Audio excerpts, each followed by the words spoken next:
네, 이제 시작할 준비가 되었습니다. 오후 세션을 시작하도록 하겠습니다. 제6차 국제 비행 안전 세미나의 오후 세션을 시작하도록 하겠습니다. 오후 세션은 제2 세션으로서 항공 안전을 위한 신기술과 혁신이라는 제목으로 진행될 예정이며 Chief Leslie Carey님, ICAO 항공항행국 무인항공기과의 과장님께서 좌장을 맡아주시겠습니다. Well, good afternoon, everyone.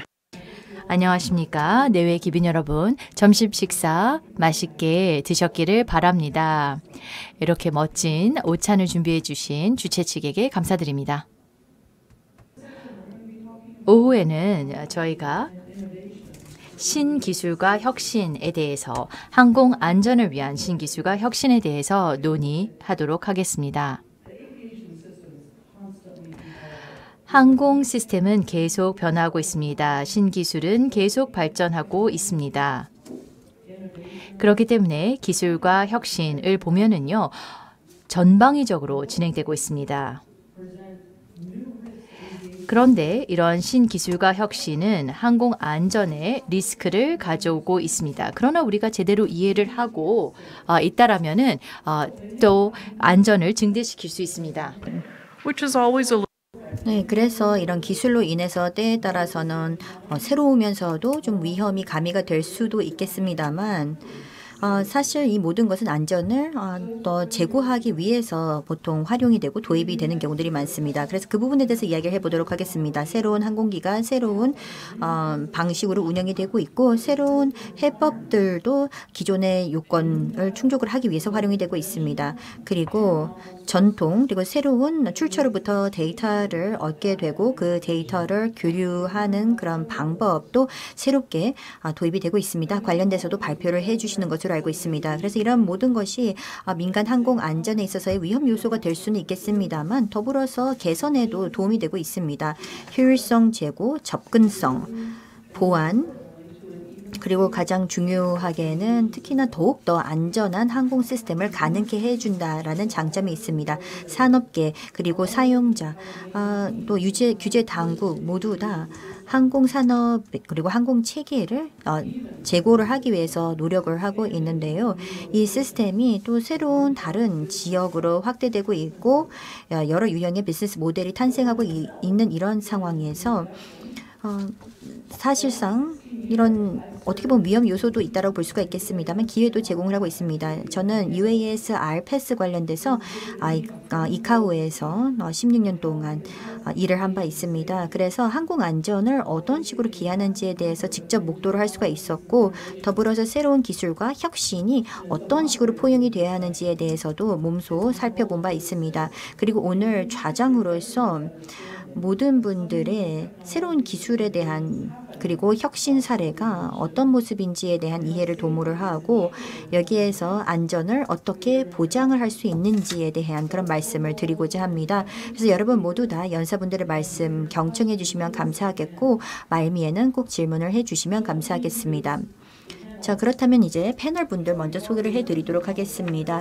로버트 레커드님으로부터 지난 세션에서 발표를 들으셨겠습니다만 이번 세션에서는 미국의 연방항공청에서 현재 어떻게 RPAS의 조화 발전과 AAM 관련돼서 어떤 통제된 공역에서 어떻게 활용하도록 하는지에 대한 발표를 해 주실 것입니다. 그리고 이어서 UTM 그리고 UATM 즉 한국항공공사의 무인항공기술부 이준섭 주임님께서 발표를 해 주실 예정이신데 바로 항행 안전 장비에 대한 점검을 어떻게 하는지에 대해서 말씀을 해 주실 것입니다.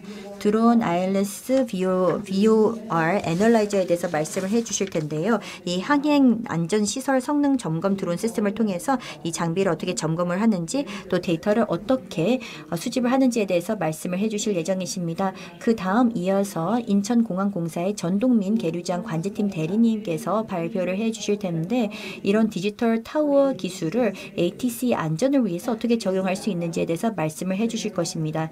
대리님께서는 관제 관련된 전문가이신데요. 실시간의 신속 시뮬레이션 기술을 이용을 하여서 스마트 통합 관제 플랫폼을 구성을 하는 데 있어서 매우 중요한 역할을 하신 분이십니다. 그리고 마지막으로 국제민간항공기구 이카오의 김구슬 항공항행국 기술 책임자께서 지금 부상하고 있는 ATM 관련된 프로그램에 대해서 말씀을 해주실 예정이십니다. 이것을 바탕으로 안전성이 크게 향상이 될 것으로 기대가 되고 있습니다.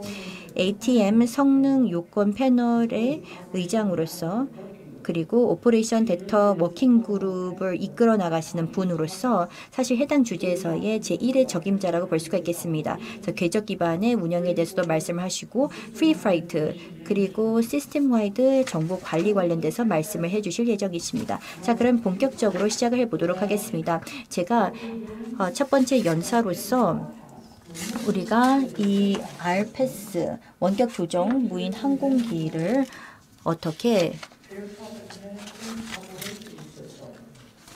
전통 교통 관제 시스템에 접목을 하고 있는지에 대해서 말씀을 드리도록 하겠습니다.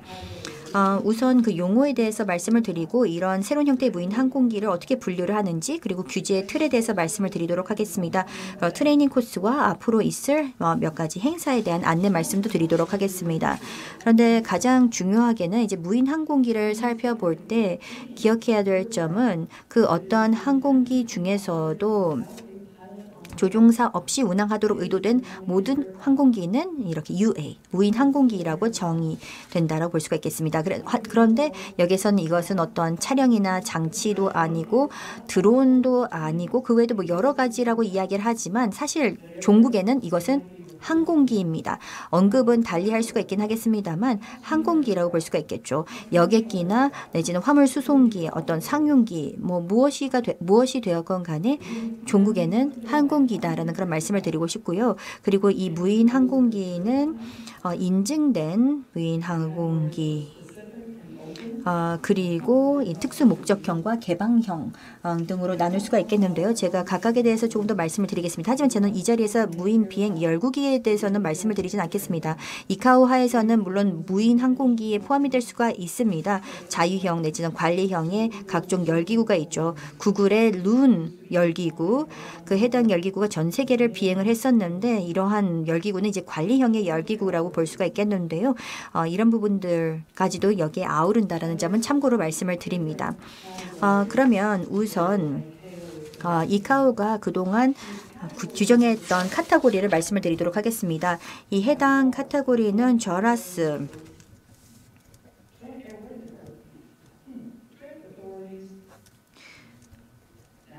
네, 제가 갑자기 그 해당 약어가 무엇이었는지 갑자기 기억이 나지 않는데요.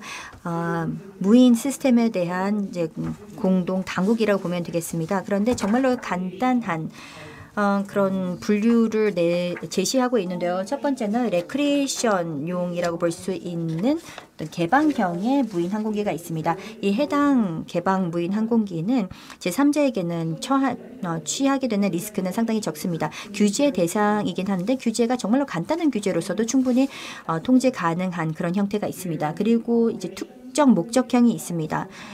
이 해당 무인 항공기에서의 운영 방식이 훨씬 더 복잡해진다라고 볼 수가 있겠습니다. 여기에서는 단지 어떤 가시권 운영만 하는 것이 아니라 훨씬 더 먼 거리에서의 운항이 되는 그런 경우들이 있습니다. 수천 킬로미터 벗어난 공간까지의 이런 운항이 되는 그런 사례이고요. 그다음에 인증형 무인 항공기가 있습니다. 보통 민간 항공에서 익히 살펴보았던 그런 형태로서 상당히 규범적인 접근법으로 이제 규제를 하는 그런 스타일로서 운영 면허, 감항성, 항공, 교통 등 다방면에서의 관리를 하는 그런 개념으로서 어떻게 항공기가 전통적인 그리고 국제적인 IFR 형식의 그런 분야에서 운항될 수 있도록 한 것인지 전통적인 표준 운영을 하도록 하는 그런 형태라고 볼 수가 있겠습니다. 그래서 이 인증형 같은 경우는 상당히 유사한 전통적인 항공산업에서 운항하는 것과 유사하다고 볼 수가 있겠습니다. 그래서 이렇게 세 가지의 카테고리가 있습니다. 물론 카테고리 간에 뭐 분명하게 분리가 된다기보다는 어떻게 보면 점점 더 그 해당 무인 항공기가 조금 더 복잡해지면서 우측으로 조금 더 이동을 하게 된다라고 이해해 보시면 되겠습니다. 이카오는 이제 파란색을 보시면 이제 개방형 이제 무인 항공기 나와 있다시피 상당히 리스크가 낮습니다. 이 무인 항공기가 만약에 문제가 되었을 때에 영향을 받을 사람들이 정말로 적다라고 볼 수가 있겠습니다. 그리고 모델 규정들이 있어서 이제 커버를 하게 되는데요. 파트 101의 규제를 받게 됩니다. 그리고 여기에 녹색으로 되어 있는 이 특정 목적형 같은 경우는 한 중위험 정도를 초래하는 그런 항공기로서 사실 이 제3자에 미치는 리스크에 대응하기 위해서 그 규제가 조금 더 복잡해집니다. 파트 102 규제를 따르게 되는 것이고 그다음에 인증형 같은 경우에는 이카오의 부속서의 규제가 됩니다. 그래서 이 부속서에 있는 표준 운영 절차에 따라서 운항이 되는 형태의 항공기가 되겠습니다. 자, 그럼 먼저 인증형 항공기에 대해서 먼저 말씀을 드리도록 하겠습니다. 이카오에는 전문단이 있는데요. 여기는 전 세계 많은 전문가들로 구성이 되어 있습니다. 산업계와 또 규제 당국에서의 전문가들이 모여서 함께 하는 그런 패널이 있는데요. 바로 원격 조종 항공기 알페스 패널이 있습니다. 이 패널은 2014년부터 관련된 표준 및 공고사항 SAPS를 계속해서 개발해 왔습니다. 사실 이것은 이카오가 원격 조종 항공기 관련돼서 내지는 모든 형태의 무인 항공기 관련된 각종 작업이 여기에서 중심을 잡고 한다라고 볼 수가 있겠습니다. 그리고 이런 해당 무인 항공기를 일상적인 어떤 시스템적으로 공항에서 인천공항에서 나리타 공항을 간다든지 등의 이런 출발 도착을 할 수 있게끔 하고자 한다면 이 해당 항공기는 8 부속서에 따라서 인증이 되어야 합니다. 8 부속서에 가망성 관련된 자세한 사항들이 나와 있습니다. 그래서 어떻게 원격 조종 항공기나 원격 조종 헬리콥터 그리고 원격 조종 기지 등에 대한 인증하는 그런 절차들이 이 8 부속서에 나와 있습니다. 그래서 보시면 이것은 전통적인 항공산업과 유사한 절차를 따르게 됩니다. 적정한 증명 과정을 거쳐야 될 것이고 그리고 정말로 부득이한 경우가 아니라면 여기서 벗어나지 않습니다. 그래서 어떻게 보면 원격 조정 스테이션 같은 경우에는 이것은 사실 플라이트 데크나 내지는 칵핏도 아니고 하나의 원격 조정 기지이죠. 이것은 분리되어 있긴 합니다만 결국에는 동일한 역할을 한다라고 보는 것입니다. 그렇기 때문에 여기에서는 다소 이제 벗어나서 처리가 될 수 있는 그런 부분들이 있는데 여기에서의 사용 사례를 보면 A320이지만 조종사가 탑승하지 않는 그런 A320이라고 보시면 될 것 같습니다. 장거리 화물 운송도 하고요. 그리고 이 해당 항공기는 수개월 동안 계속해서 운항이 될 수도 있습니다. 그래서 여기에서의 무인 항공기가 한 공항에서 출발을 하여서 바로 착륙을 하는 것이 아니라 사실 수일에 걸쳐서 계속해서 운항이 될 수가 있는 그런 형태를 띱니다. 그래서 이 원격 조종 면허 제도 관련돼서는 이미 완성이 된 바 있는데요. 이 해당 항공기를 조종하는 것이 사실 기내에서 조종하는 것과는 많이 다를 것입니다. 그래서 어떠한 요건들이 필요한지 등에 대한 내용들이 나와 있습니다. 그리고 역량 기반의 면허가 있고요. 이것이 제1 부속서에 나와 있는데 이것은 작년 11월부터 이제 발효되기 시작을 했습니다. 그래서 사용할 수 있는 기준과 표준들이 다 갖춰져 있다라고 볼 수가 있겠습니다. 그리고 더불어서 어떤 역량이 필요한지에 대해서는 펜스 트레이닝에서도 분명하게 명시가 되어 있습니다. 그리고 형식 증명 과정도 있습니다. 그리고 감항 관련된 증명. 이 부분들은 8부속서에 명시가 되어 있습니다. 다른 항공기와 헬리콥터와 마찬가지로 이 8부속서에 명시가 되어 있는데 지금 발효 되어서 2026년부터 적용이 될 것입니다. 적용이라고 한다면 그때부터는 이제 의무화될 것이다라는 그런 의미가 될 것입니다. 지금은 자발적인 차원에서의 활용 가능하지만 26년부터는 의무화됩니다. 그리고 항공 운영자 중에서도 이제 운영자 증명이 있죠. 상용 운영자의 그런 운영 증명이 있다면 RPAS 운영자 관련된 증명 제도도 도입을 하였습니다. 이것은 단지 어떤 상업용뿐만 아니라 그 어떠한 목적이건 간에 국제적인 운영을 하는 데 있어서 필요한 증명 제도라고 보면 되겠습니다. 여기에서는 상업용의 항공 운송과 일반 항공 내지는 비즈니스 항공과 분리를 하진 않습니다. 이런 형태의 구분은 더 이상 하지 않고 만약에 이런 원격 조종의 항공기를 국제적으로 운항을 할 것이다. 그렇다면 RPAS 운영자 증명을 받아야 한다. 해당 운영자의 당국으로부터 받아야 된다라고 하고 있습니다. 이것은 제6부속서 파트 4에 나와 있습니다. 이것은 아직까지는 발효되지는 않았고 승인 절차를 이카오에서 밟아 나가고 있습니다. 현재 국가들의 피드백을 받은 상황이고 이 국가들이 제시한 코멘트에 대해서 이제 평가를 하고 또 답신을 보내고 있는 상황인데 이 부분들을 항행위원회에 모두 다 이제 연내에 회부가 되어서 심수구가 될 것입니다. 그런데 저희가 보기에는 그 해당 기준 및 표준들이 내년 3월에는 채택이 될 것으로 기대가 됩니다. 그다음에 안전관리 시스템 이것은 제19부속서에 나와 있는 내용으로서 이것은 현재 검토 과정입니다. 검토 과정에 접어들었습니다. 그래서 승인 절차 중에서도 이제 검토 단계라고 보면 되겠고요.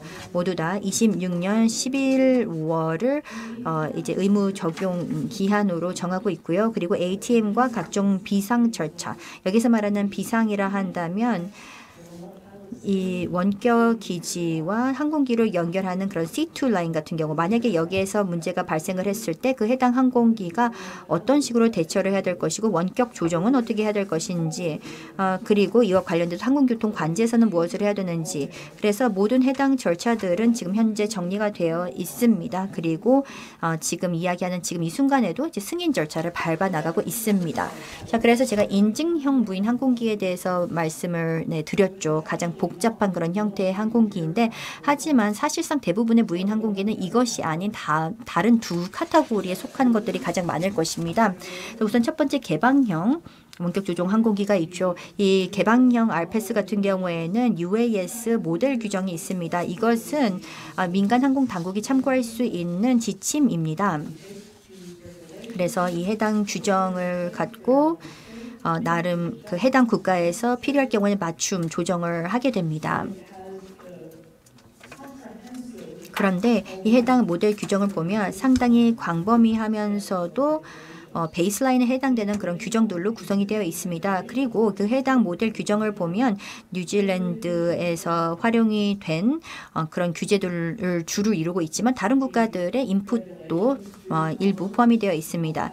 이 모델 규정을 보면 원격 조정 면허에 관련된 내용을 담고 있는데요. IFR 관련된 그런 업무를 하지 않을 경우에는 아마 이 정도로 엄격하지는 않을 것입니다.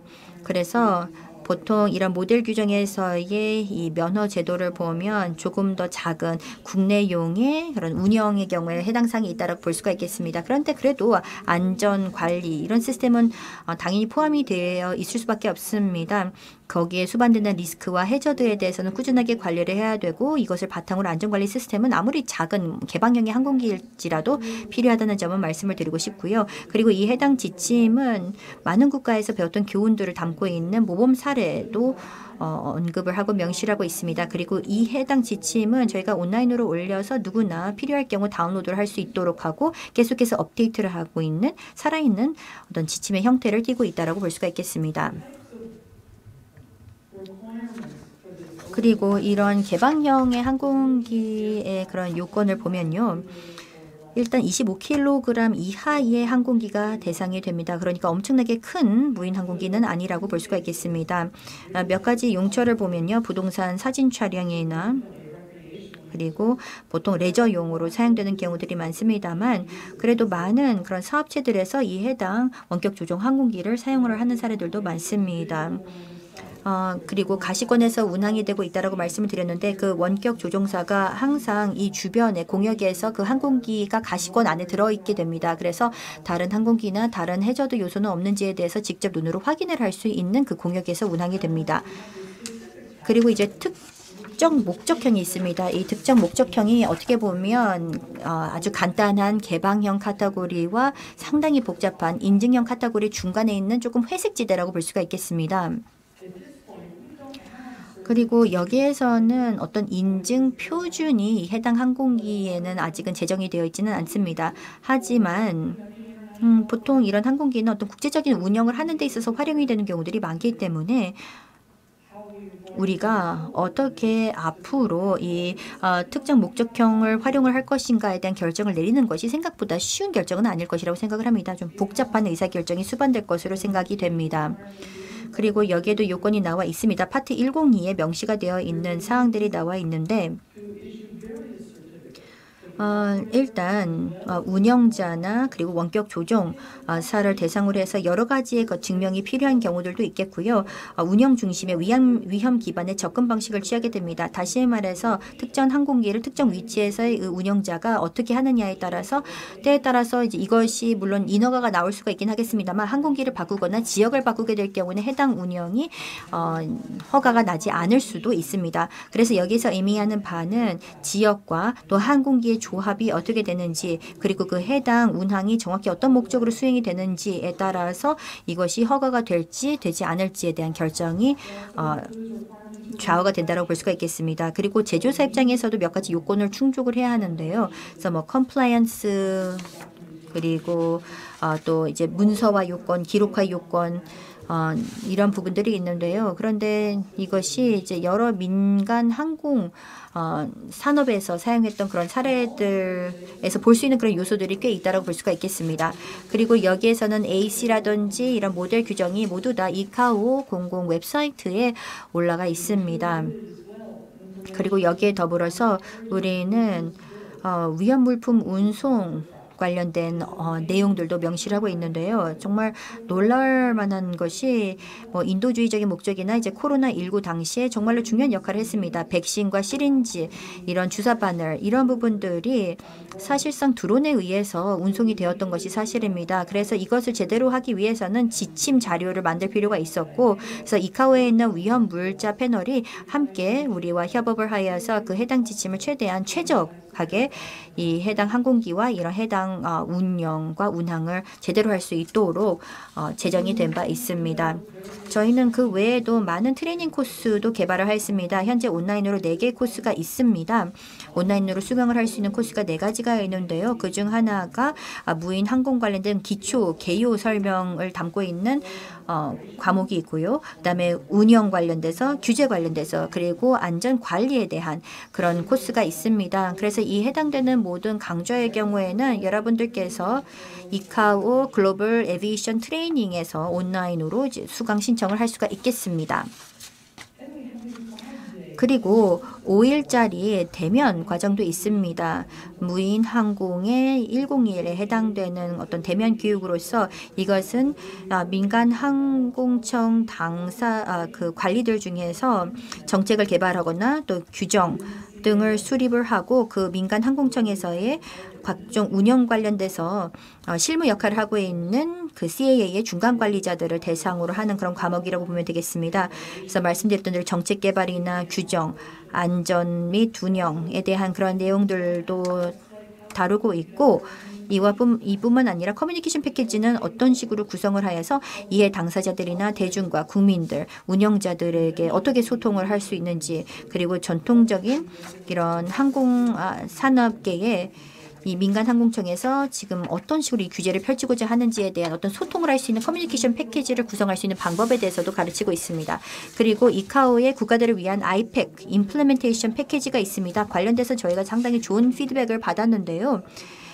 여기에서는 관련 주제별 전문가들이 개별적인 민간 항공청들과 협업을 하게 되면서 필요한 트레이닝도 제공을 하고 또 각종 툴과 또 각종 문헌들이 이 SME에서는 CAA와 함께 협업을 해서 필요한 부분, 필요한 간극을 채우고 있습니다. 그래서 이행의 정도가 어떻게 되는지에 따라서 이런 다양한 자원들을 활용을 해서 도움을 주고 있습니다.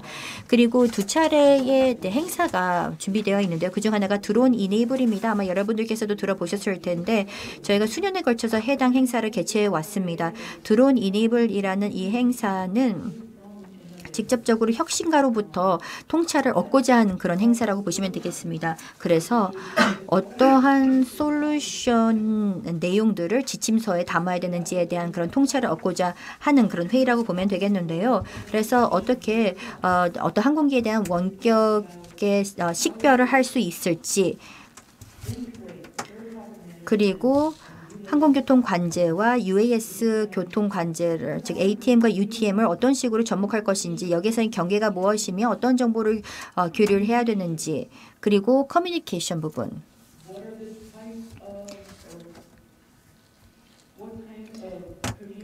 여기에서는 어떠한 통신 설비를 사용을 할 수가 있는지, 그래서 UAS의 교통 관제를 하는 데 있어서 어떤 시스템을 사용을 할 수 있는지 등에 대한 내용도 살펴본다라고 볼 수가 있겠는데요. 그래서 저희는 이런 행사를 연례 개최를 하여서 문제를 해결하기 위한 그런 전문가들의 그런 식견을 구하게 됩니다. 그리고 내년 9월에는 최초로 이카오의 AAM 심포지엄을 개최를 할 예정입니다. 여기에서는 전기 추진, 수직 이착륙, 항공기 등 여러 가지를 살펴볼 텐데, 물론 이것이 AAM의 모든 내용을 담는 것은 아니고요. UTM이라든지 AAS 등 여러 가지가 다 여기 범주에 포함이 되는데요. 함께 그 행사에서 뵐 수 있기를 바라겠습니다. 자, 그럼 이것으로 제 발표를 마치도록 하겠습니다. 그리고 다음 연사를 모시도록 하겠습니다. 로버트 레커트님께서 FAA의 상황에 대해서 말씀해 주시겠습니다. 감사합니다.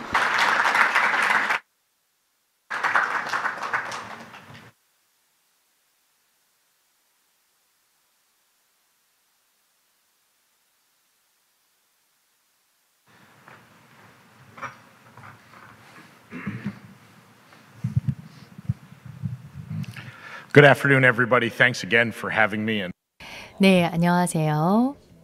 네, 하루에 저를 2번이나 제 발표를 들어야 돼서 죄송스럽습니다. 특별히 오찬 후에 이렇게 발표를 해서 좀 부담스러운데요. 저희 FAA에서 미래 에어 모빌리티에서 어떤 활동들이 이루어지고 있는지, 그리고 UAS 관련해서는 또 어떤 활동이 이루어지고 있는지 말씀을 드릴 예정인데요. 예, 이 발표와 관련해서 저희가 준비를 하는 과정에서 다소 슬라이드들이 많이 준비가 되었습니다. 그래서 몇몇 슬라이드는 좀 빠르게 지나가도록 하겠습니다. 처음 슬라이드는 저희 조직도인데요. 저희 비행 안전 서비스 FS가 어떻게 구성이 되어 있는지가 나와 있습니다. 그래서 4개의 기능적인 영역으로 나뉘어져 있습니다. 제가 일을 하고 있는 Office of Safety Standards에도 여러 직원들이 있으며 저희가 각각 맡고 있는 부문들이 다른데요. FAA의 경우 굉장히 조직이 크기 때문에 이렇게 많은 인력과 또한 저희들의 조직이 복잡합니다. FAA의 UAS 내에서도 저희가 AUS 100, 200, 300, 400, 400이 있습니다.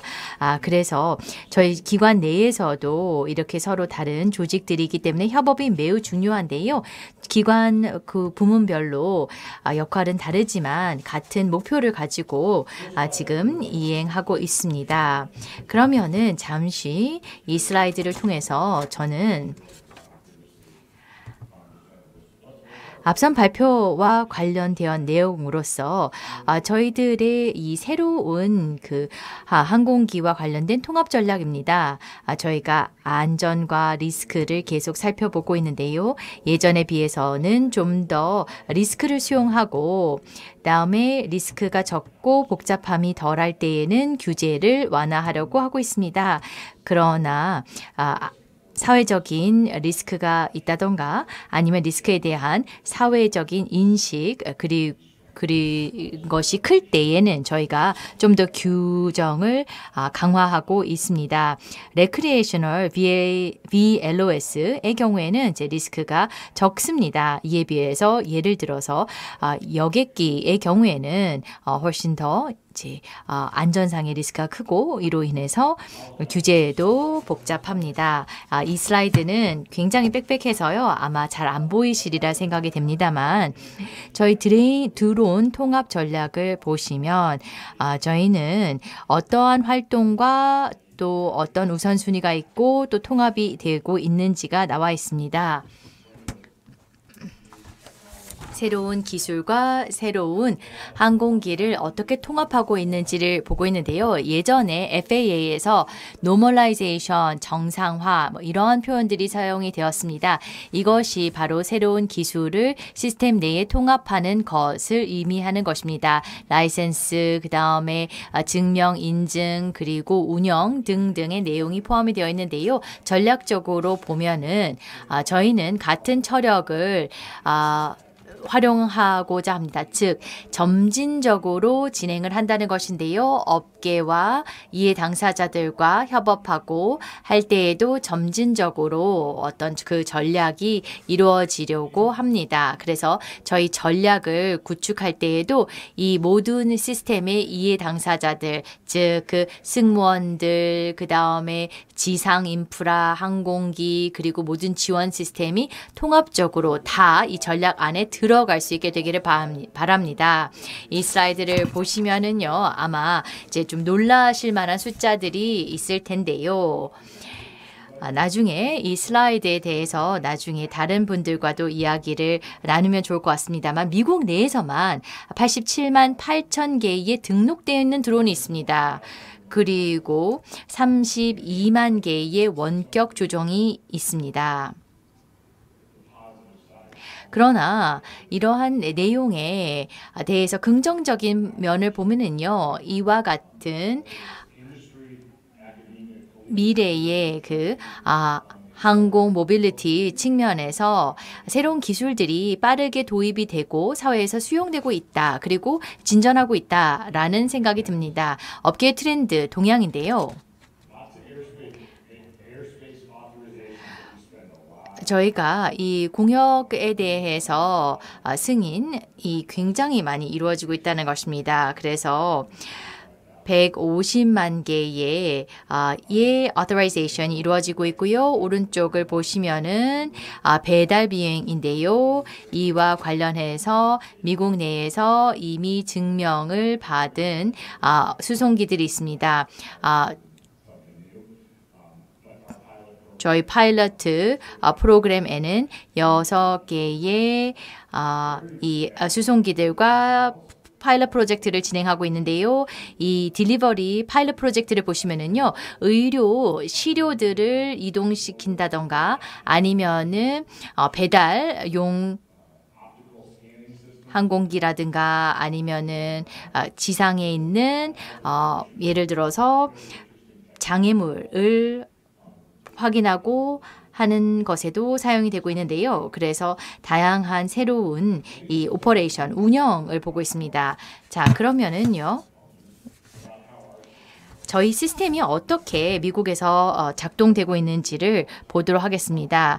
저희가 규정을 도입하기 위해서는 항공규칙제정위원회라는 것을 만듭니다. 이는 FAA에서 인증하고 있는 것으로서 이 위원회에는 업계의 대표들과 그다음에 전문가들이 의로 구성되어 있는 위원회입니다.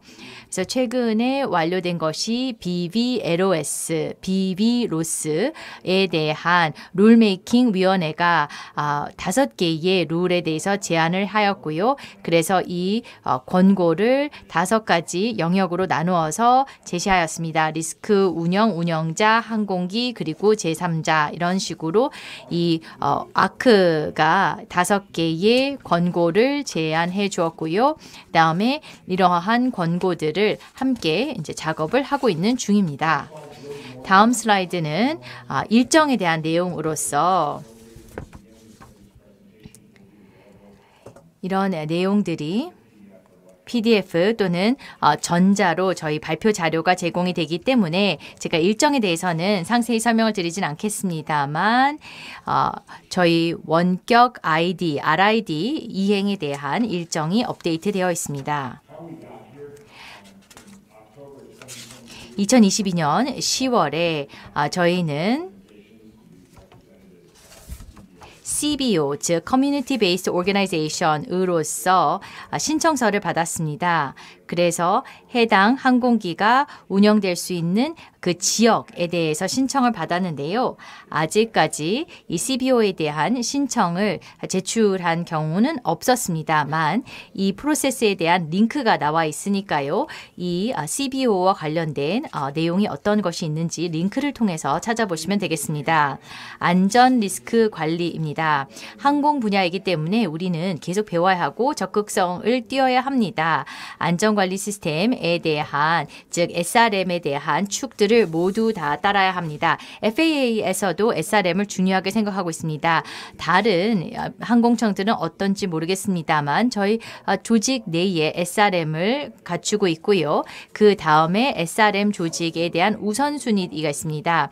FAA의 오더 8040.6이라고 하는 명령이 있는데요. 이 명령을 보시면은 저희의 안전 리스크 관리 정책입니다. 이 정책 안에는 UAM 관련된 안전 정책에 대한 내용도 곧 업데이트 할 예정입니다. 그래서 이 내용을 보시면은 리스크를 어떤 식으로 평가하고 그 다음에 관련 리스크 평가를 통해서 이 규칙, 제안이 어떻게 나오는지가 담겨져 있습니다. 저희는 또 다른 아크로서 UAS에 대한 리스크 미디게이션입니다. 그래서 이것도 규칙을 이제 규정을 마련하는 그 기관으로서 저희가 UAM에 대해서 리스크를 인지하고 하는 내용으로서 저희가 지상 등에 대해서 다양한 리스크들을 줄여나가고자 하려고 하는데요.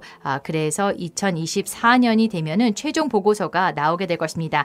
아크가 수립이 되면은요. 매번 개별 아크에 대해서 어떠한 그 내용을 목표로 해야 될 것이며 또 최종 보고서 등에 대한 일정들이 나오게 됩니다. RPAS 패널에 대해서는요. 제가 이 주제에 대해서는 자세하게 알고 있지는 못합니다. 그래서 솔직히 말씀을 드리면은 알파스에 대해서 8개의 워킹 페이퍼를 ICAO에게 제출하였습니다. 그래서 정보 중심으로 나스를 진행을 하는 것에 대한 리포트를 워킹 페이퍼를 제공하였습니다. 그리고 유럽의 표준화 시나리오 그리고 연구를 통해서 저희가 제안을 하고 있습니다. 그래서 이것을 미국에서도 도입하려고 저희가 검토를 하고 있습니다. 유럽에서 진행되는 내용에 대해서요.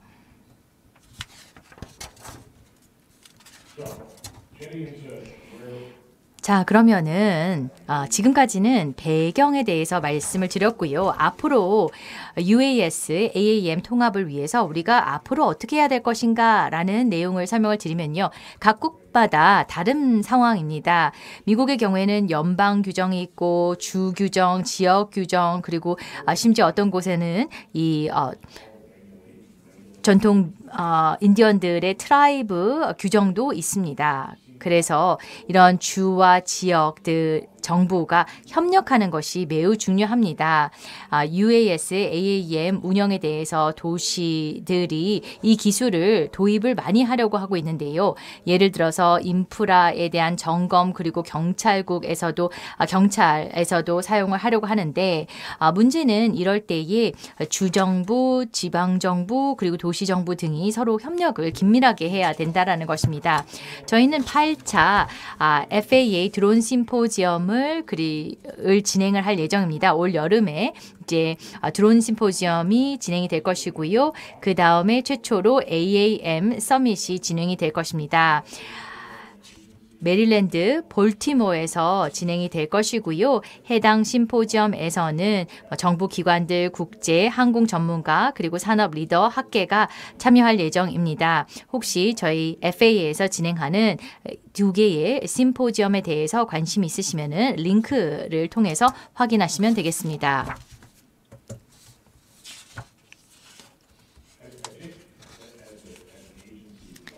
FAA는 저희 기관으로서 새로운 기술을 활용하는 것에 있어서 성공을 거뒀다라고 생각합니다. 다만 UAS 그리고 AAM의 경우에는 이제 새로운 영역 부분이 굉장히 많이 있는데요. 기술이 계속 바뀌면서 저희 기관도 발맞춰 바뀌어 나가고 있습니다. 그리고 저희 항공업계에서도 저희가 혁신을 수용할 수 있어야 되는데요. 그렇다라고 해서 이 안전의 기준을 바꾼다던가 낮출 수는 없습니다. AAM과 관련해서 제가 오찬 때에 다른 참석자분들과 이야기를 나눴는데요. 미국에서 AAM이라고 하는 용어는 부정적으로 생각이 되었습니다. 그러면서 또 그 확실하게 이해가 되지 않았습니다. 굉장히 복잡한 개념으로서 사람들이 다양하게 생각을 했었죠. AAM이 과연 무엇인가 라고 하는 것에 대해서 파일럿이 있는 eVTOL이라고 생각하는 경우도 있었고 등 다양하게 이제 생각이 되었었는데요. 사실 eVTOL의 경우에도 그 비행 모드도 다르고 그 다음에 전원 모드도 다르지만 그럼에도 불구하고 이것은 항공기라는 것이죠. AAM의 코디네이션과 리더십 법안이 미 의회에서 작년 10월에 나왔습니다. 그러면서 AAM에 대한 그 정의가 좀 더 명확해졌습니다. 미국의 그 법상 AAM의 경우에는 사람과 재산을 미국 내의 두 지점의 교통을 통해서 이동을 할 때에 기체를 사용을 하는데 전기 기체이든 아니면 eVTOL이든 될 수 있다라고 되어 있습니다. 그 다음에 미 교통국의 경우 AAM에 대해서 관리를 하고 있고요. 저희는 AAM을 기존에 통합된 교통 구조에 통합을 시키고자 하는 노력들이 이루어지고 있는데 예를 들어서 다른 여객 수송과 철도 수송 등과도 통합이 되면서 미국 내에서의 이음새 없는 이 원활한 수송 체계가 마련되는데 기여되기를 바라고 있습니다. 지금 많은 발전들이 이루어지고 있는데요. 지금 이 슬라이드에 나와 있는 항공기들도 이미 개발이 되어서 운항이 되는 경우도 있습니다. 뭐 철학도 다르고 그다음에 디자인도 다르며 아울러서 이들 eVTOL들은 업계의 새로운 미래를 보여주고 있습니다만 여기를 보시면은 eVTOL들의 다양한 모습들이 나와 있는데요. FAA에서 살펴보고 있는 다양한 eVTOL들입니다. 카라반 형태인데요. eVTOL은 아닙니다만 이 항공기의 경우에는 저희가 여러 프로젝트를 같이 진행하고 있고 그 다음에 그 수정된 형식 증명이 활용되고 있습니다. 그래서 이를 통해서 미국 내에서 패키지 배달에 활용이 되고 있습니다. 그래서 이미 형식 승인이 된 원격으로 조정이 될 수 있는 것이 이제 화물 항공기의 형태로 이미 이루어졌다라는 것입니다.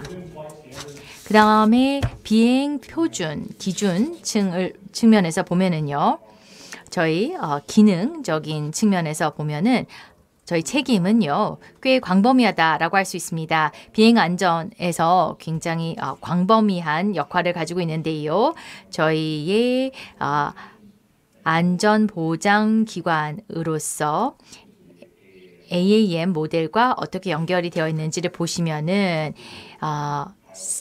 조종사 그리고 정비 트레이닝 프로그램에 대한 승인을 하고요. 그 다음에 운영자 스펙에 대한 발행도 합니다. 그리고 우측을 보시면 제가 일을 하고 있는 안전표준 오피스인데요. 여기에서는 규정과 그 다음에 요건들을 마련하고 있습니다. 그런데 이 양 기관 간에도 반드시 협력이 필요합니다. 그래야만 UAS가 AAM이 이제 계속해서 통합이 잘 되고 성공적으로 통합이 되는 데에 두 기관의 협력이 필요합니다. 그 다음에 항공기 평가기관도 있는데요. 이 항공기 평가기관에서는 스탠더다이제이션 보드를 만들고 있습니다. 그리고 정책을 만들고 있는데 그래서 비행 표준 보드, 정비 리뷰 보드라는 것을 개발하고 있습니다. 모든 답을 처음부터 갖고 있을 필요는 없습니다. 저희 FAA에서도 그것을 인지하고 있습니다. 저희가 처음부터 모든 답을 가지고 있을 필요는 없고 가질 수는 없겠습니다만 어떤 질문과 문제들이 나왔을 때, 대두되었을 때 이것을 해결할 수 있는 프로세스는 있어야 되는 것이고요. 그래서 저희가 조종사들에 대해서 계속 증명 유지를 하고 인증을 하고 그 다음에 유지 보수 등에 대해서도 하는 방법들에 대한 프로세스가 잘 확립이 되어 있습니다. 다음으로는 파워리프트, 조종사 증명과 운영에 대한 통합인데요. FAA에서 앞으로 파일럿에 대해서 eVTOL 그리고 AAM 항공기에 대한 파일럿 타이프 등급에 대해서 어떻게 할 것인가가 나올 것인데요. 그 내용은 제가 지금 현재 설명을 드릴 수는 없겠습니다만 이 룰이 저희가 어떤 식으로 이 파일럿에 대해서 설티를 제공할 것인지가 들어있을 것이고요. 이번 달쯤에 나오게 될 것입니다. 또 다른 룰로는 파워리프트 에어크래프트를 이제 지원하기 위해서 저희가 군용 및 화물기에 대한 운영과 관련된 파일럿 인커맨드 익스피리언스 인증이라고 하는 것이 이제 이 룰이 9월 달에 나오게 될 것입니다. eVTOL과 파워리프트에 대해서 저희가 또 다른 활동들이 계속 이어지고 있는데요. 작년 12월에 저희가 에어캐리어 정의에 대한 업데이트가 이루어졌습니다. 에어플레인이라고 되어 있는 것을 이제는 에어크래프트 기체라고 이제 항공기에서 기체로 에어크래프트로 정의를 변경하였습니다. 그 다음에 승무원들에 대한 이 서티 비준과 그 다음에 시험 기준들이 마련이 되었습니다. 그래서 기체와 관련된 에어맨 스탠더드 그리고 테스트 스탠더드가 필요한데요. 이 둘 간의 차이가 궁금하시다면 저에게 개별적으로 질문 주시기 바랍니다. 그래서 2월 달 까지 이제 커멘트가 제공이 되어서 올 여름이 되면은 이 서티피케이션에 대한 기준이 나오게 될 것입니다.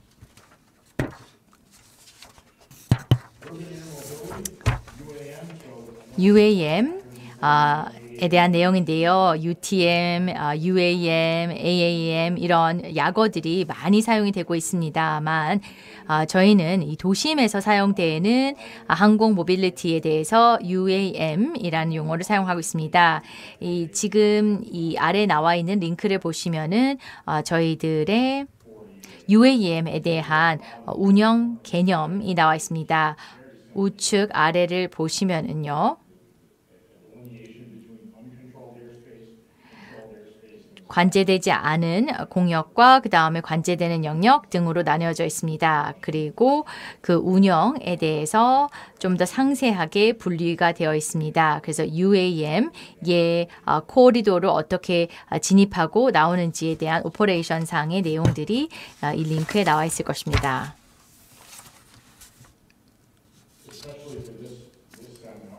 본 세미나에서 의미 있는 내용인데요. 한미 간의 협력에 대한 내용입니다. 올해 1월에 FAA와 또한 한국의 항공청에서 미래 AAM 기체 개발 및 운영에 대한 파트너십에 합의를 하였습니다. 그래서 가망성, 라이센싱, 운영 등에 대해서 저희가 협력할 것을 협의하였고요. 근데 이러한 협력은 영국, 캐나다, 호주, 뉴질랜드 등과도 이루어집니다. 그래서 저희의 서티피케이션에 대해서 하모나이제이션이 이루어질 것입니다. 시간 관계상 계속 진행하도록 하겠습니다.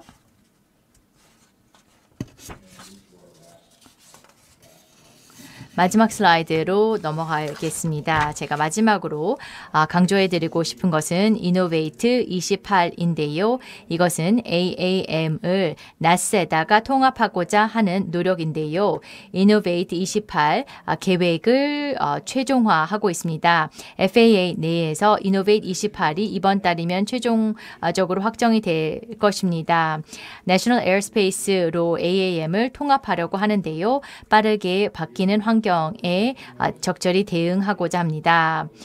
11월 8일에 가망성에 대한 그 기준이 나올 것입니다. AAM 운영자들은 그들의 계획을 이제 저희들에게 제시를 해야 될 것이고요. 2025년까지 이제 AAM 항공기가 이제 2025년이 되면은 이 상용 운영이 될 것이라 생각합니다. 그리고 FAA는 현재 규제 프레임워크가 만들어지고 있는데요.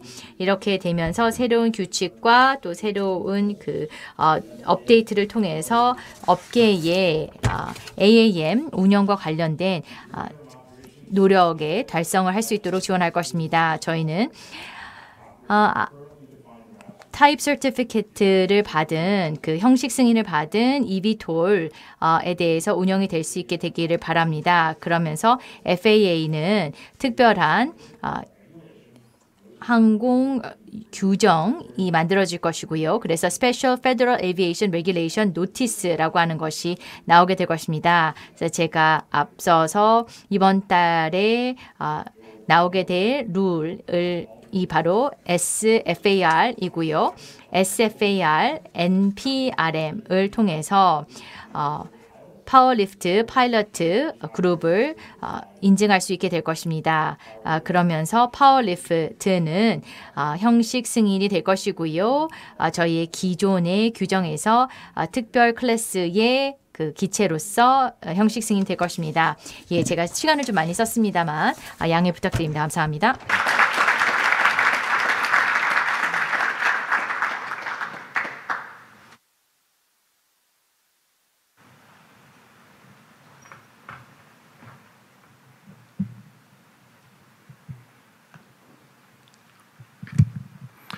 Good afternoon. My name. 안녕하십니까? 저는 한국공항공사 무인항공기술부 이준섭이라고 합니다. 저는 이 한국공항공사가 항행안전 장비를 점검하는데 이 디바를 어떻게 사용을 하는지에 대해서 말씀을 드리겠습니다. 디바는 드론 ILS VOR DME 탁한 아널라이저의 약자입니다. 항행안전시설 성능 점검 드론 시스템이라고 보시면 되겠습니다. 말씀드리고자 하는 내용 잠시 장표를 통해서 보여드렸고 첫 번째 제 개요 말씀을 드리도록 하겠습니다. 이런 항행 신호를 감지를 하는 것이 사실상 항행 안전 장비를 점검하는 데 있어서 매우 중요하다 할 수 있겠습니다. 안전 비행을 위해서 항행 안전 시설에 대한 성능 점검이 필요한데요. 이런 신호의 질을 공항의 활주로나 내지는 공항 터미널의 옥상에서 보통 그 신호를 받아서 점검을 했던 그런 사례들이 많았습니다. 여기에서 이 사진을 보시면 인근에 있는 산 정상에 가서 VOR 내지는 이 산 정상에 설치된 탁칸을 사용을 해서 점검을 하는 모습들을 볼 수가 있는데요. 하지만 지상에서의 측정하는 것 자체가 항상 실제 항공기가 비행 중에 경험하고 있는 그런 무선 상황을 가장 잘 반영을 한다라고 볼 수는 없습니다. 왜냐하면 주변에 여러 가지 인간이 만든 장애물 또 무선 주파 간섭 등이 있을 수가 있고 이것에 따라서 지상에서의 무선 주파에 대한 점검이나 포착, 감지를 좀 어렵게 할 수 있는 부분들이 있기 때문입니다. 국제 기준과 항공안전법에 따라서 우리는 정기적으로 실제 항공기에서의 비행 점검을 하곤 합니다. 비행 점검 동안에 어떻게 평가를 받느냐에 따라서 실제로 통과가 되지 않는다면 다시금 재점검을 받고 양호를 받아야지만 이후에 비행이 가능합니다. 때에 따라서는 실제로 공항에서 이 항공기를 운행할 수 없게 되는 그런 경우들이 있습니다. 그래서 한국공항공사는 365일 24시간 매일 꾸준하게 점검을 하고 있습니다. 80개의 지점에서 점검을 하면서 항행안전 장비의 무결성을 지속적으로 살펴보고 있습니다. 전통 지상 이 점검에서의 제한을 극복을 하기 위해서 저희 공사에서는 30kg 측정 장비를 개선을 하였습니다. 여기에서 보시면 아주 작고 경량화된 이런 디바 시스템이 널리 활용되면서 이것을 보급하고 또 현장에서 활용이 훨씬 더 수월해졌다고 볼 수가 있겠습니다. 예를 들어서 드론을 이용을 하여서 VOR과 탁한 즉 산 정상에서의 설치된 이런 부분에 대해서 드론을 이용을 한다면 점검하는 데 들어가는 시간을 크게 줄일 수가 있습니다. 사실상 지상에서 할 때는 5시간 하지만 드론을 이용을 해서 점검을 할 때는 이것을 30분으로 줄일 수가 있습니다. 이를 통해서 단지 시간이 절약될 뿐만 아니라 이 지상에서의 점검을 위해서 산까지 올라야 되는데 여기에서 발생하는 위험을 많이 줄일 수가 있습니다. 그리고 드론을 점검해서 사용을 함으로써 보다 자주 점검을 수행을 할 수가 있습니다. 이렇게 함으로써 어떤 이슈나 정비에 관련된 수요의 여부를 보다 신속하게 확인할 수가 있습니다. 그렇게 함으로써 항행 안전 장비의 안전성을 더욱더 도모할 수가 있습니다. 그리고 드론을 점검 목적으로 사용을 하게 될 경우 비행 점검을 할 때 추가적인 비용 없이도 단행을 할 수 있다라는 또 하나의 장점이 있습니다. 그러면 디바의 개발과 활용 사례에 대해서 조금 더 말씀을 드리도록 하겠습니다. 제 공사의 디바 시스템은 고도의 기술을 사용을 한 시스템으로서 항행 안전 장비의 성능을 점검을 한 것이다라고 말씀을 드렸는데 ILS, VOR, DME, 탁한을 분석하기 위한 그런 시스템입니다. 유저 기반의 GUI를 이용을 하여서 이해하기 쉽게끔 시스템이 설계가 되어 있습니다.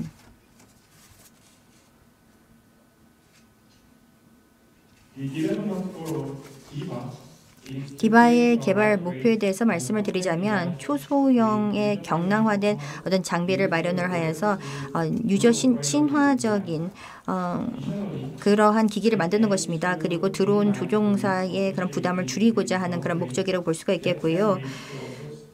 그리고 어떤 충돌이나 어떤 사고를 발생할 수 있는 그런 여지를 줄여준다고 볼 수가 있겠습니다. RTK 컨트롤러 그리고 지상 무성국으로 구성이 되어 있는데 RTK는 정밀하게 드론의 비행 상황을 파악을 하고 이 통신국은 실시간으로 측정값의 분석을 하는 그런 역할을 합니다. 디바의 우측에도 나와 있습니다만 일단 실시간의 점검과 또 이제 VOR, DMI, VOR, 텍칸까지의 기능을 장착을 하고 로컬라이저의 기능을 갖고 있습니다. 그리고 더불어서 점검의 결과를 이런 비행 점검 보고서와 유사한 그런 형태로 해서 산출해 준다라는 특징이 있습니다. 우리는 또 전담 안테나가 있는데 이 안테나를 드론에 장착을 할 수가 있습니다. 그래서 이 신호를 측정을 하게 되는데 3D RF 시뮬레이션을 이용을 하여서 저희가 이 안테나를 신호 측정에 최적화된 그런 형태로 개발을 하였고 드론에 설치하기 수월하도록 개발을 하였습니다. KAC 공사에서는 여기에서의 이런 무선 신호를 측정을 할 뿐만 아니라 드론의 비행 점검 경로도 꾸준하게 평가를 하게 됩니다. 여기 보시면 비행 점검 항로가 나와 있습니다. 보통 이 활주로의 끝에 있는 이 해리에서 시작을 하여서 복잡한 경로 속에서 이 무선 신호에 대한 퀄리티를 지속적으로 측정을 하게 됩니다. 지금 여기 우측에 나와 있다시피 드론의 비행 경로가 나와 있습니다. 일단 근거리에서 보통 조금 더 드넓게 비행을 해야지만 잡을 수 있는 그런 신호를 이런 식으로 수집을 하게 되는데요. 그래서 아주 제한적인 어떤 비행 거리 속에서도 이런 정보를 수집을 할 수가 있습니다. 이전 같은 경우에는 훨씬 더 많은 범위가 필요했습니다만 그것보다도 적게 이 데이터 수집이 가능합니다. 지금 보시는 영상은 시에라 에코 리마 VOR 벌텍의 모습입니다. 드론을 활용을 함으로써 이제는 훨씬 더 수월하게 광범위한 점검을 이 신호 퀄리티에 대해서 전반적으로 파악을 할 수가 있습니다. 하지만 이전에는 산 정상에서 제한적인 점검만이 가능했는데 지금은 상황이 완전히 다릅니다.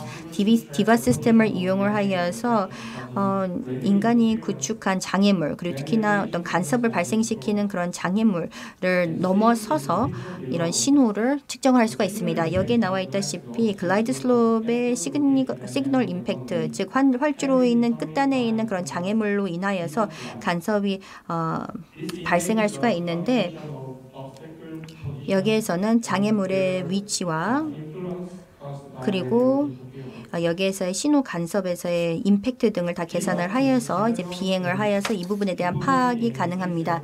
디바는 전국적으로 6개의 공항에서 운영이 되고 있습니다. 저희 공사에서 총괄 관리를 하고 있습니다. 그리고 이 디바를 이용을 해서 민간 그리고 군 공항에서 그리고 이런 항법 통신국에서의 항행 안전 장비를 점검하는 데 사용을 하고 있습니다. 이 각각 시설별로 이 비행 항로에 대한 이런 점검 등을 바탕으로 하여서 이제 검증된 방법으로 자리 잡았다고 볼 수가 있겠는데요. 디바는 만약에 어떤 이례적인 상황이 발생을 했을 때 이 부분에 대한 평가를 하는 데 있어서 또 활용이 될 수가 있습니다. 디바는 다른 기관에서도 이제 널리 사용하게 되었습니다. 하나의 사례를 말씀을 드리면 2019년에 저희는 디바 5개를 한국 공군에 제공을 하면서 기술적인 자문을 한 바 있습니다. 그리고 올해에는 국토교통부의 항행안전장비 시스템 사업에 동참을 하고 있는데 디바를 우리가 공급을 하고 또 기술적인 자문을 제공을 하고 있습니다. 저희 디바 시스템은 국제적으로도 널리 소개가 된 바 있습니다. 2019년에서 2022년 사이에는 우리는 미주은행과 함께 협업을 해서 이 디바 시스템에 대한 실증과 기술 자문을 콜롬비아 페레이라 국제공항에서 실시한 바 있습니다. 저희는 여기에서 이 로컬라이저와 글라이드 슬롭, VOR 그리고 DME가 이제 국제공항에서의 어떠한지에 대한 부분들을 잘 확인을 할 수가 있었습니다. 이어서 이제 절차 부분에 대해서 말씀을 드리도록 하겠습니다. 간단하게나마 디바를 운영하는데 어떤 단계를 밟게 되는지에 대해서 말씀을 드리겠습니다. 첫 번째는 자동으로 비행 경로를 산출하는 것입니다. 앞선 영상에서도 보셨겠습니다만 성능 검증을 시설별로 하기 위해서 비행 경로를 설정을 하게 되는데 이것은 자동 비행 경로 산출 소프트웨어를 이용을 해서 가능합니다. GPS 좌표와 그리고 퍼실리티에 대한 매그네틱 베어링을 입력을 함으로써 이 드론이 이 시설을 점검하기 위해서 어떤 비행 경로를 타야 되는지에 대한 부분들이 산출이 됩니다. 여기에 이미지를 보면 우리 드론이 이제 구글 어스를 이용을 해서 어떠한 비행 경로를 타게 되는지를 보여주고 있는데요. 저희 소프트웨어를 이용을 해서 이런 비행 경로 산출이 가능합니다. 그리고 오퍼레이터 운영자의 GUI 스크린이 나와 있는데요. 여기에서 글라이드 슬롭 시그널과 로컬라이즈 시그널을 김포공항에서 이제 측정한 그런 사례들이 나와 있습니다. 각각 시설별로 이제 검증해야 되는 그런 지표들이 상당히 사용자 친화적으로 기재가 되어 있습니다. 또 실시간 핵심 몇 개 변수에 대한 그래프도 산출이 될 수가 있고 드론의 고도와 거리, 속도와 방향도 마찬가지로 비행 중에도 모니터링이 가능합니다. 드론의 비행 경로는 실시간으로도 화면에 표시가 됩니다. 그리고 위성 지도 데이터를 운영자 화면에 접목을 하여서 그 해당 인터넷 연결만 되어 있다면 이렇게 그 위에 겹쳐서 확인할 수가 있습니다. 드론 비행이 완료가 된 다음에 결과값이 그리고 그래프가 이런 모습으로 바로 산출됩니다. 그리고 이것을 PDF 형태로 산출을 함으로써 비행 점검 때 사용하는 그런 보고서와 유사한 양식으로 산출됩니다. 물론 드론의 비행 경로를 보면 항공기의 점검 커버 범위와는 좀 다를 수는 있긴 하겠습니다만 결과는 상당히 유사합니다. 그리고 이 드론에서는 로컬라이저의 접근 비행을 측정을 한 사례인데 여기에서는 시메트리, 얼라이먼트 등 그 모듈레이션을 함께 살펴본 그런 해당 결과 보고서입니다. 이 다음 스크린을 보시면 30도의 클리어런스의 로컬라이저에 대한 점검했던 사례입니다. 여기에서는 DDM 그리고 이 5도에 달하는 이제 파워에 대한 그리고 모듈레이션을 다 살펴본 그런 사례가 되겠는데요. 여기서는 핵심 매개 변수에 대한 그래프가 이렇게 결과 보고서에 창출이 되어 있습니다. 그리고 이어서 그 외에도 BOR, DME 그리고 타칸에 관련된 이제 점검 결과 보고서들이 다 이제 나와 있습니다. 그래서 혹시 관심이 있으시다면 이후에 이 자료를 받으신 다음에 자세히 보시길 바라겠습니다. 드론 점검에 있어서의 마지막 단계는 바로 비교 분석이라고 할 수가 있겠습니다. 여러 점검 데이터를 동시에 띄울 수가 있고 비교를 할 수가 있습니다. 현재 화면을 보시면 4개의 점검에 대해서 비교를 한 사례입니다. 안양 BOR에서 추진을 했던 이제 점검 사례인데요. 보시면 이 시설 모두 다 정상 범위에서 운영이 되고 있다는 점이 확인이 된 그 결과 보고서를 방금 보았습니다. 이제 사례 연구 말씀드리도록 하겠습니다. 다른 국가들도 드론을 점검 목적으로 항행안전시설 점검 목적으로 사용할 수 있는 방법에 대한 연구가 단행이 되고 있는데 독일, 스위스, 스페인 등 많은 국가들이 여기에 관심을 보이고 연구를 단행을 하고 있습니다. 그리고 일부 기업들은 이미 상용화 단계까지 접어들었습니다. 그리고 해당 드론 시스템을 바로 이제 수출하기 시작한 그런 기업들도 있고요. 일부 국가들은 비행 점검의 빈도도 여기에 맞춰서 조정한 바 있습니다. 이카오 8071 문서에 따르면 비행 점검과 드론 점검 간의 그런 관계성만 규명을 할 수가 있다면 비행 점검의 빈도수를 조정할 수 있다라고 명시가 되어 있습니다. 지금 보시는 장면은 여수공항에서의 사례인데요. 드론이 17활주로 ILS를 점검을 한 그 사례입니다. 좌측을 보시면 비행 검사 결과서가 나와 있습니다. 5월 16일에 했던 결과 내용이고요. 그리고 우측을 보면 드론이 그 다음 날인 5월 17일에 실시했던 점검 보고서입니다. 그래서 이 점검 결과를 보시면 아시겠지만 핵심적인 파라미터, 즉 모듈레이션과 폭과 등 이 로컬라이저에 관련된 핵심 매개 변수는 거의 비슷한 결과값을 보인다는 점을 확인할 수가 있습니다. 그리고 이 장표에서는 글라이드 슬로프에 대한 핵심적인 파라미터를 정리를 하고 있는데요. 로컬라이저와 유사하게 각각의 항목별로 실제로 비행 검사했던 그 결과 내용과 드론 검사 결과가 크게 다르지 않습니다. 제가 보기에는 이 드론을 항행 안전시설 성능 점검을 하기 위해서 이제 이 초기 단계라고 볼 수가 있겠습니다. 정기적으로 이제 드론 시스템을 이용을 하여서 새로운 기술력을 이용한 안전시설 점검이 되기를 바랍니다. 감사합니다.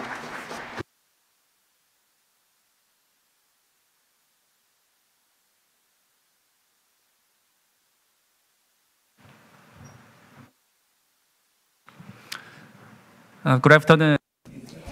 네, 안녕하세요. 오늘 스마트 인터그레이티드 플랫폼에 대해서 컨트롤 플랫폼에 대해서 말씀을 드릴 수 있게 되어 기쁘게 생각합니다.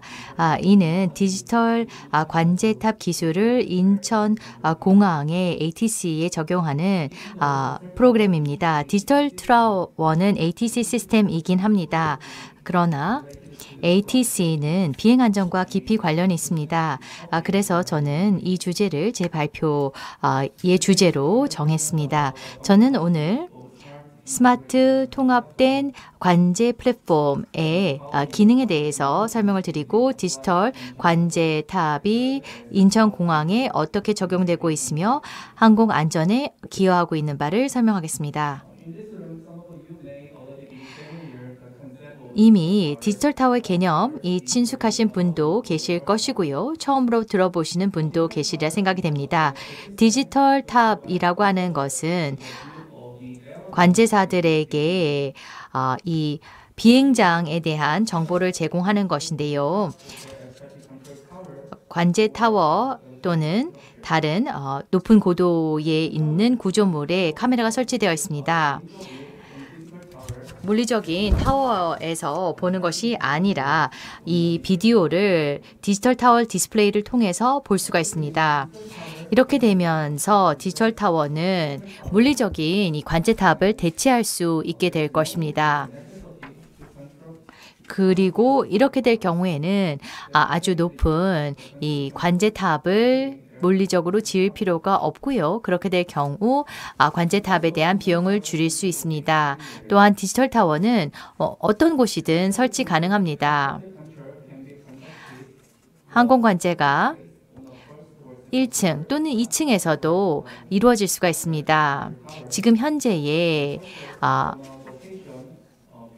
ACT와는 달리 이렇게 높은 곳이 아니라 낮은 곳에서도 이루어질 수도 있고요. 그 다음에 공항에서 멀리 떨어지지 않을 수도 있습니다. 그리고 집에서도 가능할 수 있습니다. 물론 이렇게 되기 위해서는 안전요원이 집에 있어야겠죠. 자, 그러면은 얼마나 많은 관제탑들이 있는지 아시나요? 네, 총 3개의 ACT가 있습니다. 메인 관제탑이 있고요. 그 다음에 에이프런 컨트롤 타워가 있습니다. 이 주 관제탑은 4개의 활주로 그리고 이 7개의 병렬로 있는 택시웨이를 관제하고 있습니다. 그 다음에 에이프럴 컨트롤 타워 2와 1이 있습니다. 그래서 정비 영역과 그 다음에 이 화물 터미널의 경우 에이프런 컨트롤 타워 2와 1에 의해서 관제되고 있습니다. 이미 인천공항에는 3개의 이 관제탑이 있음에도 불구하고 저희가 왜 그러면은 디지털 타워를 필요로 할까요? 모든 이 관제 영역을 이 관제탑을 통해서 다 커버할 수 있는데 이 디지털 타워가 왜 필요할지 생각해 할 수 있습니다.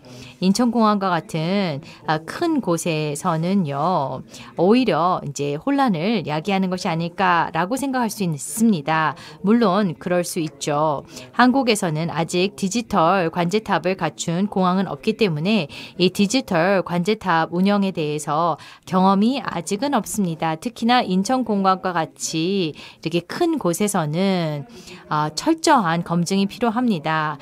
이와 같은 우려 상황 속에서 저희가 그래도 이 디지털 컨트롤 타워를 인천공항에 적용하고 있는데요.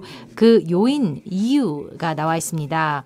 디지털 이 타워가 왜 필요하다라고 생각하는지를 보면은요. 인천공항에서는 코로나19 기간 동안에는 항공교통량이 급감하였습니다만 회복세가 보여지고 있고 앞으로 계속 늘어날 것이라 생각합니다. 그리고 이러한 항공교통량 증대에 대해서 수용하기 위해서 계속해서 지금 이 볼륨이 늘어나고 있는데요. 이에 따라서 관제사들에 대한 이 업무 부담이 늘어날 것입니다. 그리고 항공기에 대한 이 서베일런스의 문제가 있는데요. 가장 좋은 위치에 관제탑을 설치하였습니다만 이 사진에 나와 있는 것처럼 여전히 사각지대가 있습니다. 터미널의 건물로 인해서 보이지 않는 부분들이 있기 때문에 관제사들도 특정 항공기에 대해서는 보이지 않는 경우들이 있고요. 그 다음에 시계가 떨어지는 날씨 상황으로 인해서 안개라든가 구름이 있을 경우에는 가시성이 떨어지기 때문에 레이더 시스템을 의존할 수밖에 없고요. 이에 따라서 이런 것이 리스크가 될 수가 있습니다. 이런 리스크 요소 외에도 관제사 그리고 조종사 등과 같은 인적인 리스크도 있습니다. 그래서 이러한 어려움과 도전 과제를 극복하기 위해서 저희는 디지털 관제탑 기술을 고려하였습니다.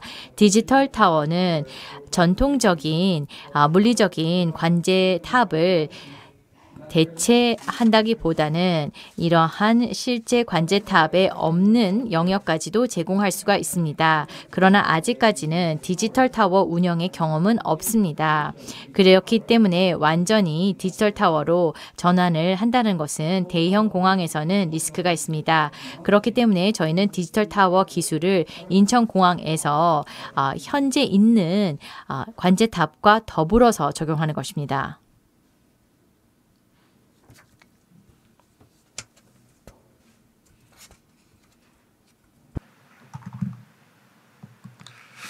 The video is not. 비디오가 작동을 하지 않고 있네요. 스마트 통합 관제 플랫폼의 모습입니다. 디지털 타워가 에이프런 컨트롤 타워에서 함께 적용이 될 것입니다. 에이프런 컨트롤 타워는 지상 업무만을 담당하고 있기 때문에 관제사들의 의무에 방해가 되지는 않을 것입니다. 관제사들은 기존 방식대로 창을 통해서 보면서 동시에 필요한 경우 디지털 관제타워의 비디오를 볼 수도 있습니다. 그렇기 때문에 디지털 타워와 물리적인 실질적인 관제타워를 모두 활용할 수 있습니다. 지금 이제 중앙에 있는 디스플레이가 있는데요. 그 중앙에 있는 것을 파노라마 뷰라고 합니다. 전체 관제 영역을 보여주고 있습니다. 이 뷰를 위해서는 관제타워 위에 카메라를 설치하게 됩니다. 스티칭 기술을 통해서 전체 관제 영역을 한눈에 보여줄 수 있습니다. 이것은 게이트 뷰입니다. 일반적인 디지털 타워의 경우에는 파노라마 뷰만을 제공함으로써 전체 이 관제 영역을 보여주지만 이 스마트 통합 관제 플랫폼의 경우에는 게이트 뷰도 보여주어서 게이트 상태를 보여줄 수가 있습니다.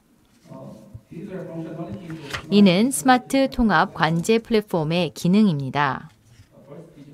첫 번째로 파노라마 뷰 내에 있는 기능인데요. 다양한 정보를 통합할 수가 있습니다. 일반적으로 항공교통 관제사들은 여러 개의 스크린을 조정합니다. SMGCS, AMD, 날씨 등을 작동시켜야 되는데요. 항공기의 상징, 심볼, 그리고 노탐, 항공정보, 비행정보 등을 한 화면에 보여줌으로써 한 화면에서 이러한 모든 것들을 볼 수 있습니다. 스마트 통합 관제 플랫폼 도입 전에 관제사들은 항공기를 보고 그 다음에 다시 아래를 보면서 동시에 여러 이 화면으로 동작을 해야 했었습니다. 그런데 이제는 스마트 통합 관제 플랫폼 환경에서 관제사들은 모든 정보를 한 화면에서 모든 내용을 볼 수 있게 되는 것입니다. 두 번째로 항공기에 대한 서베일런스를 향상시킬 수가 있습니다.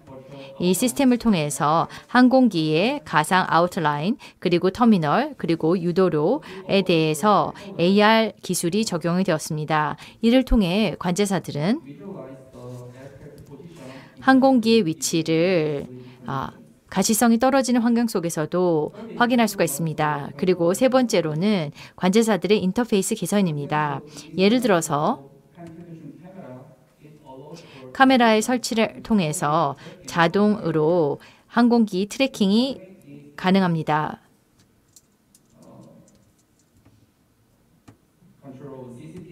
CCTV나 망원경을 사용해야 되는 것이 상황이 줄어들게 됩니다. 그래서 관제사들의 업무 부담이 줄어들면서 서베일런스는 늘릴 수가 있습니다. 게이트 뷰의 기능입니다. 개별 카메라를 각각 게이트마다 설치를 하면서 게이트에서의 출 도착을 자동적으로 보여주게 됩니다. 카메라는 비디오 인식 기술을 통해서 게이트 상태를 식별하게 됩니다. 카메라는 게이트에서 브리지나 아니면은 토잉카 등등을 인식하고 그 내용을 관제사들에게 제공합니다.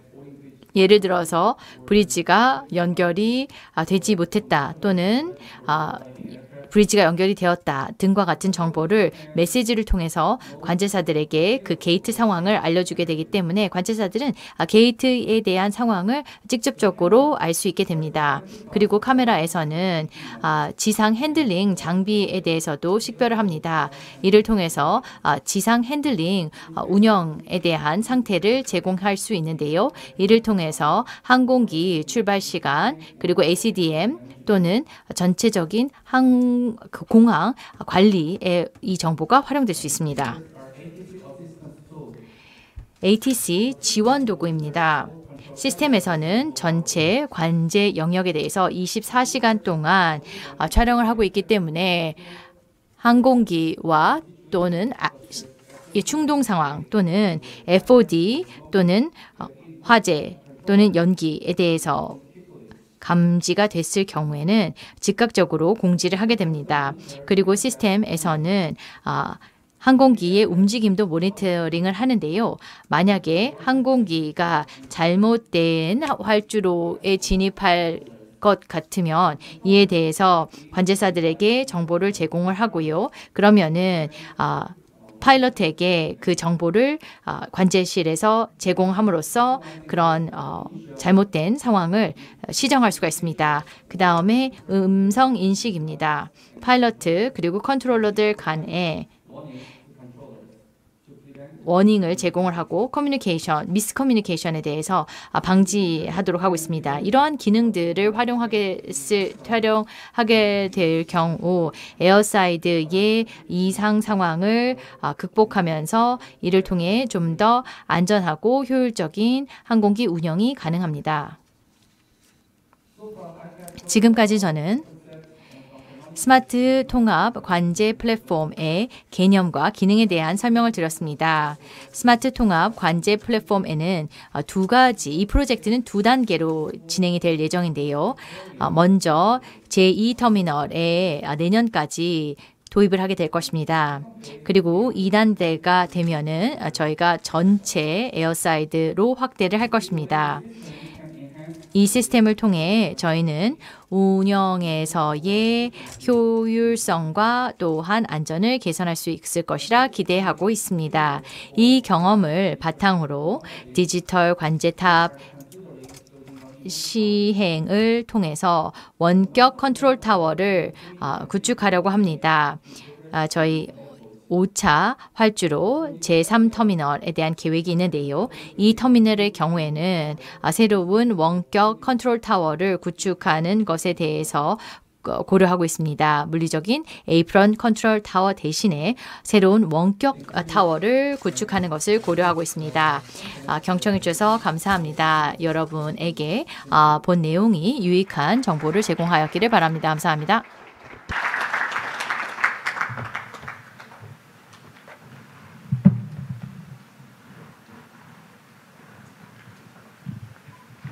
I think I'm too short, so I need to readjust it.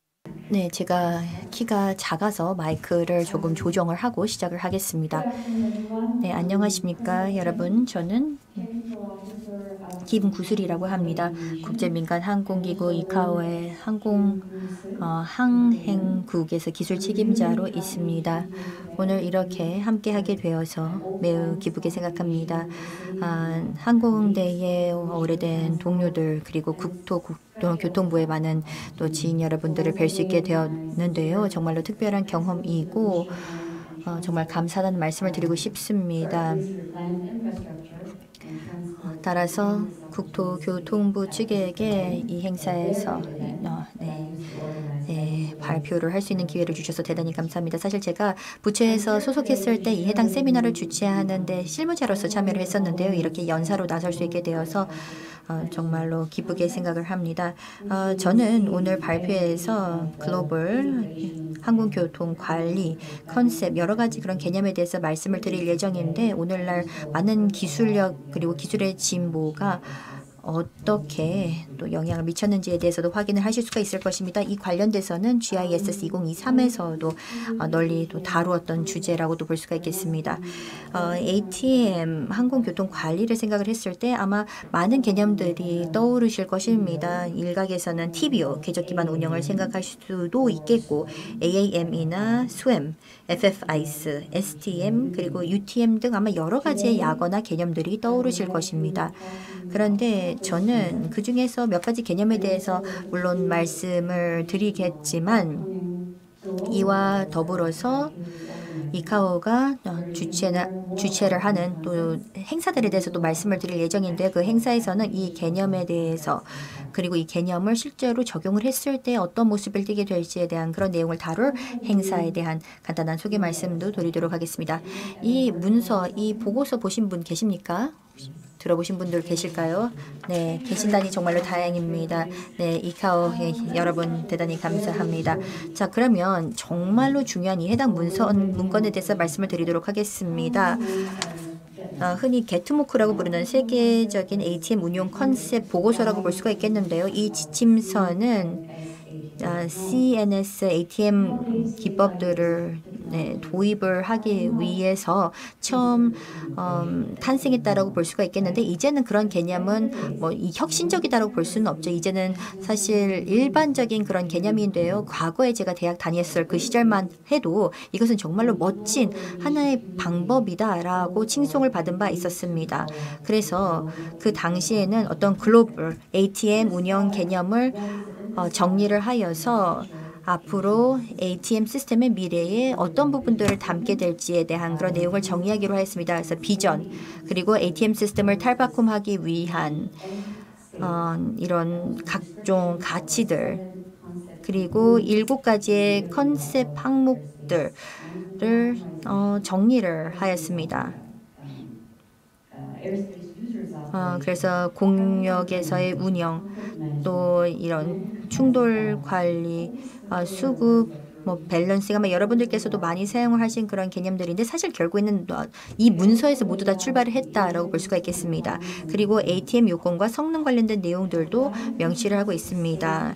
안전성을 위한 지침서로서 이 해당 문건은 전체 시스템 프레임워크도 제시한 바 있는데 여기에는 시스템 안전성 접근도 담고 있음으로써 이 최종적으로 우리가 원하는 모습과 어떠한 단계를 걸쳐서 설계, 개발, 운영 그리고 유지까지 어떤 식의 경로를 취할지에 대한 그런 전체 로드맵이 나왔습니다. 하지만 이 지침서는 어떤 기술적인 로드맵이나 이네이블링을 어떻게 할지 이런 내용까지 담은 것은 아니었습니다.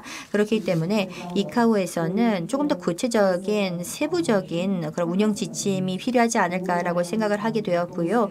그리고 이런 성능 기반 의 접근을 이용을 하여서 이 해당 개념을 조금 더 운영에 접목할 수 있도록 작업을 해야겠다라고 생각을 하기에 이르렀습니다. 그래서 여기에 보이시는 이런 문건이 오늘날 잘 알려져 있는 글로벌 에어 내비게이션 플랜, 즉 세계 항행 계획의 발판이 되었습니다. 그래서 여기에 있는 운영 지침서에 나와 있는 많은 내용들, 이 내용들이 결국엔 세계 항행 계획의 발판이 되었는데요. 그래서 만약에 여러분들 중에서 갬프에 대해서 많은 관심을 갖고 계신다면 이 게트목에 대해서 조금 더 면밀히 보신다면 아주 좋은 기초 자료가 될 것입니다.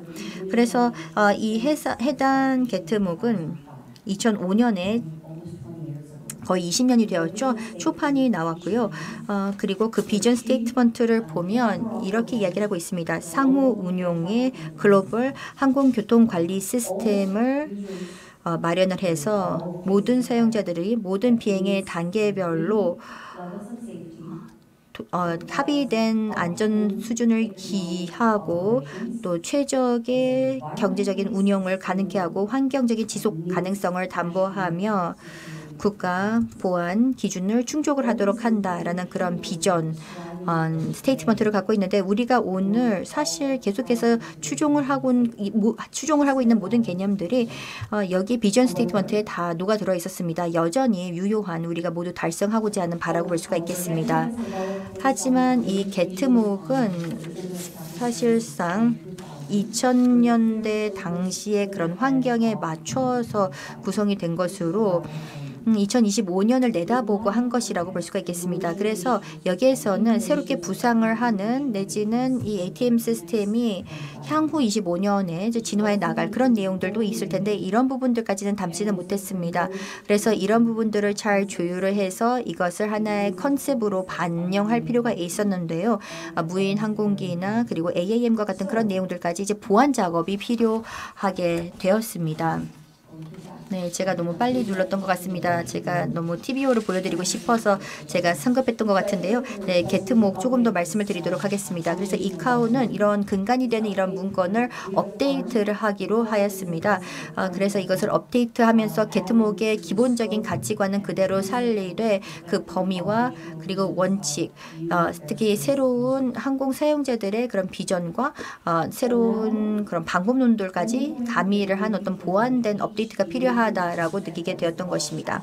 자, 그러면 게트목 이후로 그 외에 이네이블링 개념들 어떤 것이 도입이 되었는지 말씀을 드리겠습니다. 사실 이카오에서도 관련된 작업을 여전히 하고 있고 다 연계가 되어 있다라고 볼 수가 있겠는데 첫 번째는 TBO, 궤적 기반 운영입니다. 아마 여러분 모두 다 TBO를 지난 5년 동안 한 번 정도는 최소한 들었을 것입니다. 하지만 TBO가 과연 어떤 모습인지에 대해서 이제 여쭤본다면 그리고 보신다면 생각했던 것과 조금 다를 수가 있습니다. 따라서 저는 이 자리에 계신 분들께서 그래도 TBO에 관련돼서 한 가지 일관된 그런 개념을 이해할 수 있기를 바라고 있습니다. 영어에서도 이런 표현이 있는지는 모르겠습니다만 뭐 이런 이야기가 있습니다. 한국어로는 백문이 불여일견이다라고 이야기를 하고 있습니다. 하지만 오늘날은 뭐 그림을 보는 것보다 이제 영상을 보는 것이 훨씬 더 효과적이지 않나라고 생각을 합니다. 간단한 영상 보여드리겠습니다.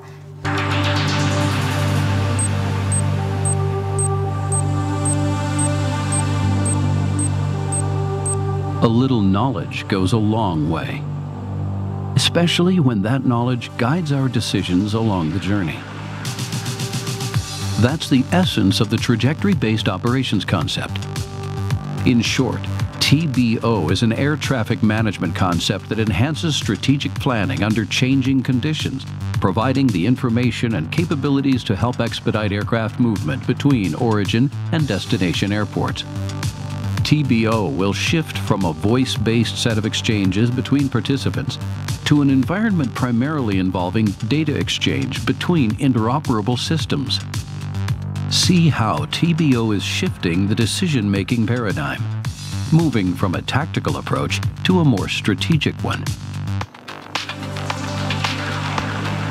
Currently, tactical decisions are taken because some information is only available at the moment. These add up, and operators pay the price by loading more fuel.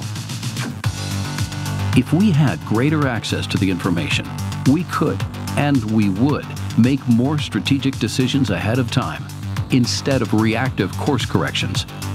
But by continuing to follow a tactical paradigm, we waste time and fuel.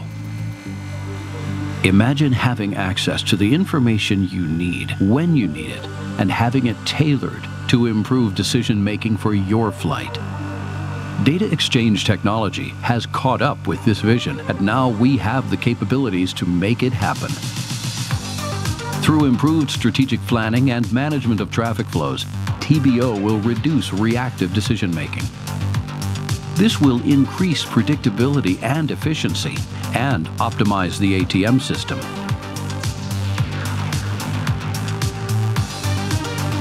Aircraft trajectory is the core tenet of TBO. Defined in 4 dimensions, latitude, longitude, altitude, and time, the trajectory represents a common reference for where an aircraft is expected to be and when at key points along its route. The trajectory is defined prior to departure, updated in response to changing conditions, and shared between stakeholder systems. Here are the 3 key TBO features. First, sharing trajectory information and providing access to the best data, eventually leading to a more accurate view of the trajectory for participants. Second, managing trajectory information using collaborative decision-making.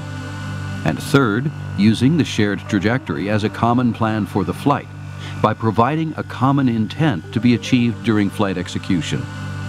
this shift towards data exchange, allowing the sharing, managing, and use of 4D trajectories. A range of enablers help support TBO.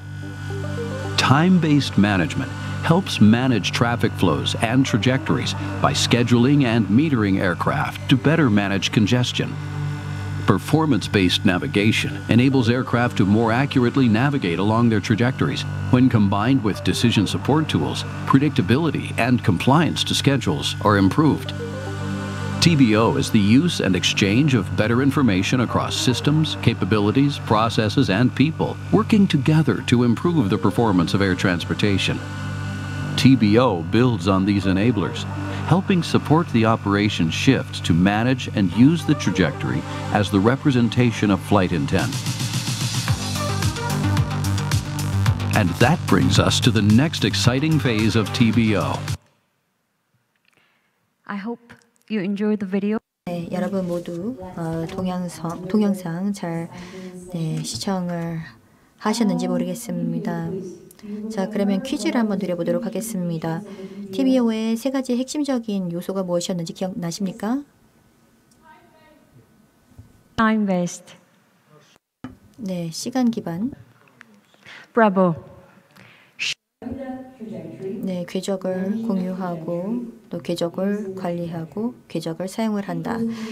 이 세 가지의 핵심적인 피처는 꼭 기억을 해 주시기 바라겠습니다. 왜냐하면 제가 이어서 다음 개념 설명을 계속 해드릴 때 그 내용을 바탕으로 해서 설명을 드리도록 하겠습니다. TBO, 궤적 기반 운용에 대해서 말씀을 드리자면 일단 비행 궤적을 비행의 전 관계에 걸쳐서 사전에 궤적에 관련된 협의부터 이제 출발하게 되는데요. 관련돼서 합의를 하게 될 경우 이 합의된 궤적은 세 가지의 요소들 그리고 관련된 시계열 정보와 또 제약 요건과 톨러런스 관련돼서 이제 정리가 되게 됩니다. 그런 다음에 이 항공기는 합의된 궤적을 타도록 하겠습니다. ATM 서비스 프로바이더가 지속적으로 이것을 확인을 하여서 해저드 문제는 없는지 그리고 시간 관련된 목적을 달성할 수 있도록 하게 됩니다. 하지만 만약에 이 궤적을 업데이트를 해야 되거나 경로를 변경을 해야 되는 경우들 기상 여건이나 뭐 다른 변수로 인해서 변경을 해야 될 경우 이에 당사자들은 합의된 궤적에서 그 영향이 무엇인지 그리고 컨스트레인트 등을 감안을 하였을 때 또 다른 변경된 그런 궤적을 합의를 하게 됩니다. 협업의 의사결정 과정에서 이제 변경된 궤적을 정하게 됩니다. 동기화된 정보를 참여자들 간에서 함께 공유를 하게 되는데 이 내용은 FFICE와 SWIM 그리고 커넥티드 에어크래프트 개념과 서비스를 통해서 가능하게 됩니다. 자, 그러면 제가 이어서 또 다른 이네이블링 개념에 대해서 말씀을 드리도록 하겠습니다. 네, 그런데 물론 영상을 통해서 또 발표를 통해서 조금 더 이해를 도모할 수는 있지만 글로벌 공동체에서는 현대의 컨셉 문서 한 70페이지 정도 되는 컨셉 문서가 있는데 이 부분을 업데이트하기를 요청을 하였고 더불어서 ASBU threads 요소들이 어떻게 실제로 TBO에 일조를 하는지에 대한 그 관계성에 대해 한 내용을 명시하기를 바란다라는 그런 요청이 있었습니다. 그래서 TBO의 전체 진화 과정 그리고 다른 엘리먼트와의 연관성 등을 담고 있는 문건으로서 지금 현재 업데이트 중입니다. 그리고 이 외에도 ANSP와 운영자들이 TBO 이네이블러를 이행을 할 수 있도록 하는 그런 지침들 그리고 그 외에도 엑스퍼트 그룹에서 글로벌 절차와 표준에 이것을 적용할 수 있는 다양한 작업들이 현재 진행 중입니다. 자, 그렇다면 TBO의 핵심 초석이 무엇일까요? FFICE, SWIM 그리고 커넥티드 에어크래프트 그 부분에 대해서 말씀을 드리도록 하겠습니다. 먼저 FFICE에 대해서 말씀을 드리도록 하겠습니다. 협업 환경을 위한 비행 및 흐름 정보라고 보시면 되겠는데요. 바로 여기에 이제 비행 정보가 나와 있는데 비행 정보가 오늘날 어떻게 공유가 되고 있죠? 비행 계획을 통해서 정보가 공유가 됩니다. 그런데 우리가 현재 비행 계획에 있어서 누구와 이야기를 하느냐에 따라서 그 버전이 많이 다릅니다.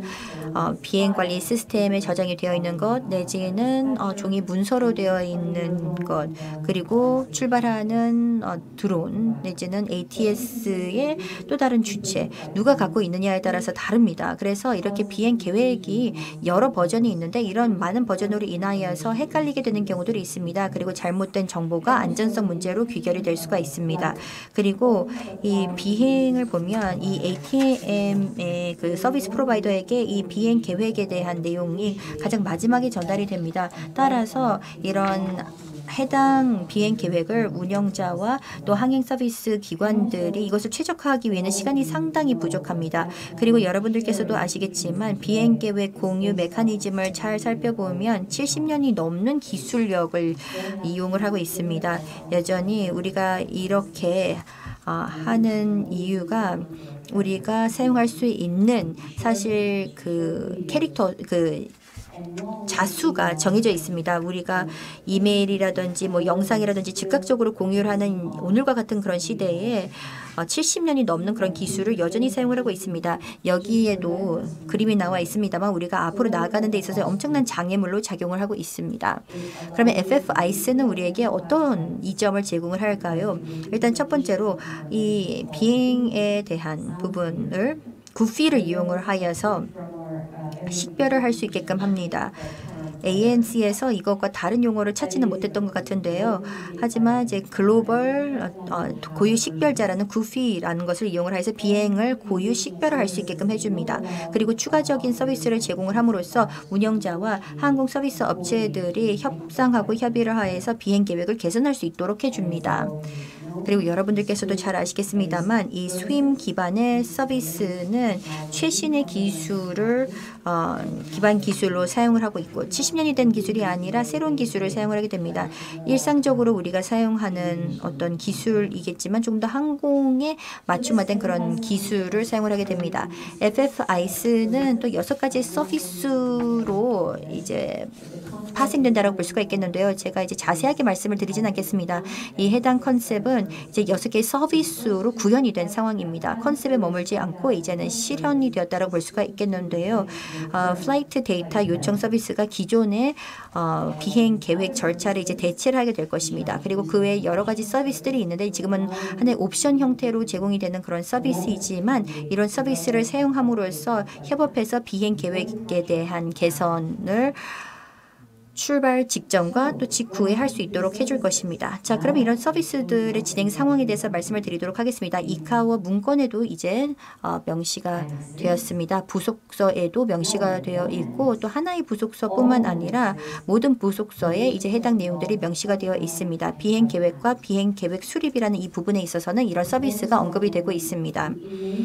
그리고 이 FFIC 서비스를 자발적으로 사용을 할 수 있지만 어떤 표준화된 방법으로 사용할 수 있게끔 이런 이 지침을 마련을 하고자 하는데 이제 국가의 이제 협의 과정을 거치고 있습니다. 그래서 해당되는 내용들을 정리를 해서 2024년 11월에 적용되기를 바라고 있습니다. 그리고 우리는 이 요건과 이제 절차 관련된 지침만을 제공을 하는 것이 아니라 구체적인 이행 지침까지도 마련을 할 예정입니다. 이 개념은 10년 전에 처음 시작했던 초판의 개념이 있는데 이것이 다시 정교화되어서 구체적인 이행 지침으로까지 정리가 될 예정입니다. 그리고 제가 앞서 말씀드렸던 대로 FFIC 서비스는 이제 자발적으로 사용할 수 있는 이런 서비스로서 처음 출발할 것입니다. 초기에는 이제 자발적인 서비스가 될 것인데요. PBN이나 RVSM이 처음 도입했을 때와 마찬가지로 처음에는 자발적으로 이용하는 그런 형태가 될 것입니다. 하지만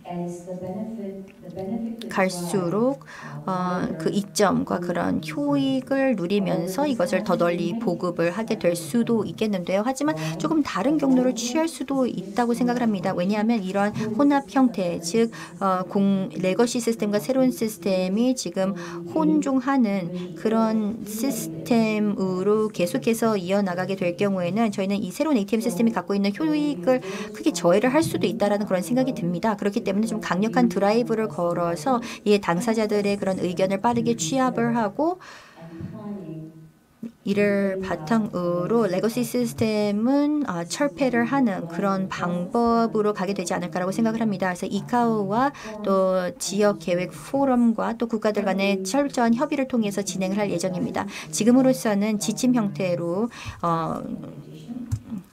9965 문건 제2차 초안으로 아직은 초안 단계라고 볼 수가 있겠는데 그 전략 관련돼서는 보다 상세하게 여러분들과 소통을 할 예정입니다. 그리고 FFIC에서 제가 말씀드렸던 대로 70년대 기술이 아니라 새로운 기술을 이용할 것이다라고 말씀을 드렸는데 그 신기술은 바로 이 스윕 기술입니다. 이 스윕은 확장 가능하고 상호 운용 가능한 정보 교류를 가능케 해줄 것입니다. 항공정보 종합관리망으로서 사실 뭐 필요한 지침과 또 이행을 하는 데 있어서 이제 수임 관련된 그런 이행도 필요하겠죠. 그래서 이카오 조항 중에서는 수임의 모든 부분들 또 기술적인 인프라 그리고 정보 공유 모델을 어떻게 사용을 할 수 있는지 그리고 정보를 어떻게 교류를 하는지에 대한 자세한 내용들을 정리를 하고 있습니다. 그리고 사이버 보안, 사이버의 안보 등에 대한 그런 이야기를 많이 하고 있는데요. 항공 시스템이 상호 연결이 되어 있기 때문에 사이버 위협이 더 클 수가 있습니다. 그렇기 때문에 우린 이 부분을 분명히 직시를 하고 있는 상황이기에 예방적인 조치를 마련을 하여서 디지털화와 또 새로운 개념과 절차를 안전한 그런 환경에서 보급이 될 수 있도록 할 것입니다. 국가의 코멘트를 받기 위해서 몇 가지 조항들이 이미 회람 중인 것으로 알고 있는데요. 여러분들의 피드백을 잘 받고 해당 조항을 24년 11월에 정교화된 개정된 조항으로서 이제 발효가 될 예정입니다. 제가 정보의 공유에 대해서 말씀을 드렸고 조율 그리고 또 공역에서 지상, 지상에서 지상의 그런 조율에 대해서 이제 말씀을 드렸는데요. 이제 지상과 항공에서의 그런 조율에 대해서 말씀을 드리도록 하겠습니다. 여기서 커넥티드 에어크래프트라는 개념이 도입이 되게 되는데 TBO에서는 데이터 익스체인지, 데이터의 소통과 통신이 중요하다는 그런 내용을 담고 있었습니다. 구체적으로 이 궤적은 3차원의 정보로 구성이 되어 있고 위치와 또 시간 정보를 담게 되고 전반적으로 이제 톨러런스까지도 다 포함이 되어 있는데 이것을 사실상 음성으로서만 전달하기는 참으로 어렵습니다. 따라서 데이터 통신 설비와 그 선로가 꼭 필요하다라고 볼 수가 있겠습니다. 지금으로서는 항공기와 또 지상 사용자들 간의 애플리케이션 중에서도 전자 플라이트백과 같은 그런 방법이나 또 커머셜 링크를 통하여서 물론 연결고리가 형성이 되어 있기는 합니다. 하지만 미래에는 좀 추가적인 그런 링크 등이 개설이 되어서 지상 사용자들과 또 항공기나 조종실에서의 더 긴밀한 통신과 소통이 가능할 것입니다. 그리고 이제 지상의 사용자와 또 이해 당사자들 그리고 조종실 간의 이런 긴밀한 연결고리를 바탕으로 이런 실시간 정보 아마 제가 알기로는 이번 개념이 오늘에도 보셨다시피 이미 구현된 부분들도 참으로 많습니다. 대한항공의 배 기장님께서의 발표 기억하시는지 모르겠는데 이 난류에 관련된 테스트 이 부분이 바로 이 커넥티드 에어크래프트 개념과 유사합니다. 정보 비행기에서의 정보를 지상에 있는 파트너들과 공유를 하여서 어떤 목적이 됐건 간에 활용을 할 수 있게끔 하는 그 개념입니다. 자, 그러면 이제 앞으로의 그리고 지금 현재 지속되고 있는 이카오의 작업에 대해서 말씀을 드리도록 하겠습니다. 데이터의 통신을 잘하기 위해서 기존에 있는 조항과 지침서를 업데이트를 하고 있는 그런 상황이고요. 그리고 이 커넥티드 에어크래프트 개념을 계속해서 정교화하는 작업을 할 것입니다. 그런데 이 커넥티드 에어크래프트 개념을 정말로 구현하기 위해서는 해야 할 일이 참으로 많습니다. 예를 들어서 새로운 이제 링크를 개발을 할 것이다라고 말씀드렸는데 이것을 바탕으로 지상과 이제 공중 간의 연결고리를 보다 강하게 형성할 수가 있을 것인데 이것은 이제 전통적인 그런 방법과는 다르기 때문에 그렇다면 이제 파라미터라든지 이제 성능 관련된 스펙은 동일한 것이 맞을 것인가 그리고 이거 관련된 증명은 어떻게 될 것이고 승인은 내지는 허가는 어떻게 날 것이며 운영 절차는 어떻게 마련을 할 것인가 등 살펴봐야 되는 내용들이 참으로 많습니다. 하지만 할 일은 많을지라도 분명한 비전을 갖고 작업에 임하게 될 것입니다. 이런 각종 혁신과 또 기술 진보 이런 상황 속에서도 물론 안전은 항상 최우선의 과제이자 목적일 것입니다. 그런데 안전을 어떤 식으로 담보하고 기할지는 그 방법에 있어서는 진화해 나가야 된다고 생각을 합니다. 왜냐하면 이 안전성이라는 것도 하나의 분리해서 대처를 할 수가 없기 때문입니다. 또 위원장님께서도 말씀을 해주셨다시피 현재 안전관리 차원에서 여러 가지 작업을 하고 있는데요. 통합적인 안전관리 접근법을 위해서 많은 노력들을 현재 기울이고 있습니다. 우선 제 발표의 그 초기에 어떠한 야심찬 목표를 갖고 있는지에 대한 그런 말씀을 드렸는데 그런 해당 야심찬 목표를 달성을 하기 위해서는 더 많은 노력을 기울여야 된다는 그런 의미가 되겠습니다. 그런데 앞으로 뭐 기회는 많다라고 생각을 합니다. 멋진 기술 혁신의 사례들이 있고 이 기술이 우리에게는 도움이 될 수 있을 것이기 때문입니다. 따라서 우리가 이것을 바탕으로 지금 여기에 나비가 나와 있습니다만 항공교통 관리 시스템을 또 다른 단계로 도약시키고 탈바꿈시키는데 이런 기술들을 활용하고 이런 기회들을 활용을 하면 되겠습니다. 마지막으로 드리고 싶은 말씀은 이런 개념과 이것을 어떻게 이행을 할 수 있는지에 대한 그 부분에 대해서 여러분들의 의견도 공유할 수 있는 자리가 마련이 되어 있는데요. 우선 첫 번째 이런 개념을 어떻게 더 추가적으로 개선시킬 수 있는지 그리고 이런 개념을 안전하고 효율적인 방법으로 보급할 수 있는지 그 방법에 대해서 몬트리올에서 개최되는 8월 행사 때 오셔서 꼭 말씀해 주시면 감사하겠습니다. 그리고 또 다른 행사가 있는데요. 우리가 이런 미래에 대해서 항상 이야기를 하지만 사실 기본적인 초석이 탄탄하지 않다면 즉 TVO가 멋진 개념이긴 합니다만 만약에 항공기 관련해서 뭐 80회리나 뭐 50회리로 이제 레이더를 이용을 해서 분리를 하게 되는 그런 상황이라면 TVO가 구현될 수가 없습니다. 따라서 기본적으로 갖춰야 되는 그런 초석들, 지금 당장 갖춰야 되는 그런 초석들이 있는데요. 그런 부분들에 대해서도 여러분들 말씀해 주시길 바라겠습니다. 어떤 과제가 있고 이것을 어떻게 해결할 수 있는지에 대한 그 내용에 대해서 싱가포르 10월 회의에서 이야기를 많이 나눴으면 좋겠습니다.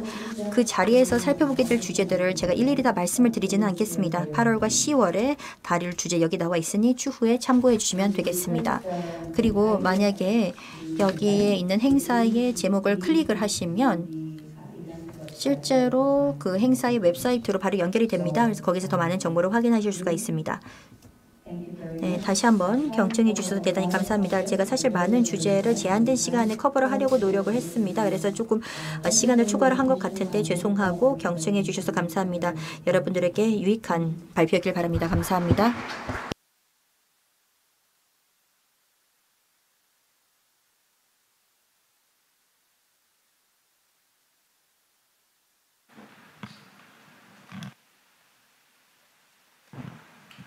All right, are we? Yes. The microphone is away. 네, 마이크가 이제 켜졌네요. 모든 분들 아직 다들 집중하고 계시는지 모르겠습니다. 오후 세션은 좀 더 힘든 법인데요.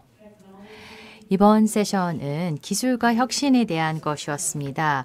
그래서 새롭게 대두되고 있는 기술과 혁신에 대한 논의를 하였습니다.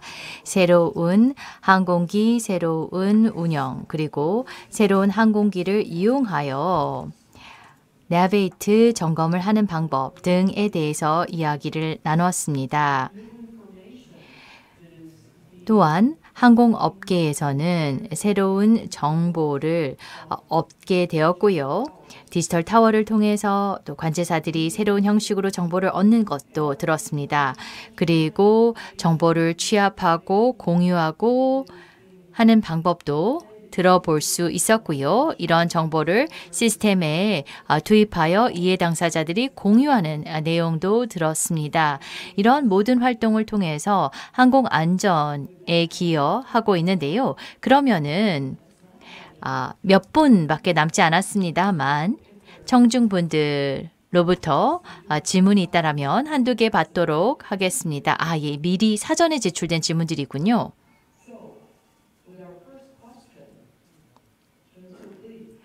첫 번째 질문은 이준석님께 드리겠습니다. 준섭님께 드리겠습니다. RP가 FDM과 통합되어 있는지에 대한 그런 질문인데요. 이것은 앞선 세션에 대한 질문이었군요. 죄송합니다. 네, 왜냐하면 이것은 그 터뷸런스 관련된 거기서 나왔던 RP에 대한 그런 질문이었던 것 같은데요. 다소 혼돈이 있었던 것 같습니다. 앞선 세션에 대한 답변이었던 것 같습니다. 네, 저희는 이 디바 시스템에 대한 그런 운영 매뉴얼이 있습니다. 그렇기 때문에 그 매뉴얼을 참고해 주시면 감사하겠습니다. 사실 저희가 RP에서의 드론을 운영을 하는 데 있어서 풍속이 초속 5m 이상일 경우에는 운영을 하지 못하도록 되어 있습니다. 그래서 항공기 운영 절차와 유사하다고 볼 수가 있겠습니다. 따라서 저희가 검사를 실시하기 전에 기상 여건과 또 이 안전성 관련된 그런 요건들을 먼저 확인을 할 필요가 있습니다.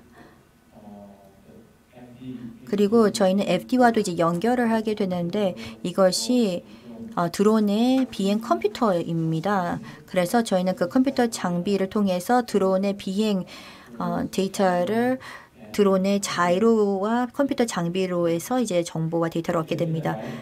네, 제가 제대로 답변을 했을까요?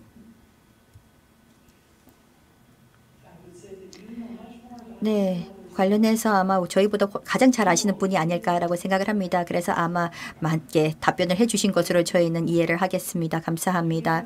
네, 또 다른 질문을 받아보도록 하겠습니다. 청중으로부터 질문 받겠습니다. Yes, there is somebody at the back. 뒤쪽에 질문하시는 분이 계시는 듯합니다.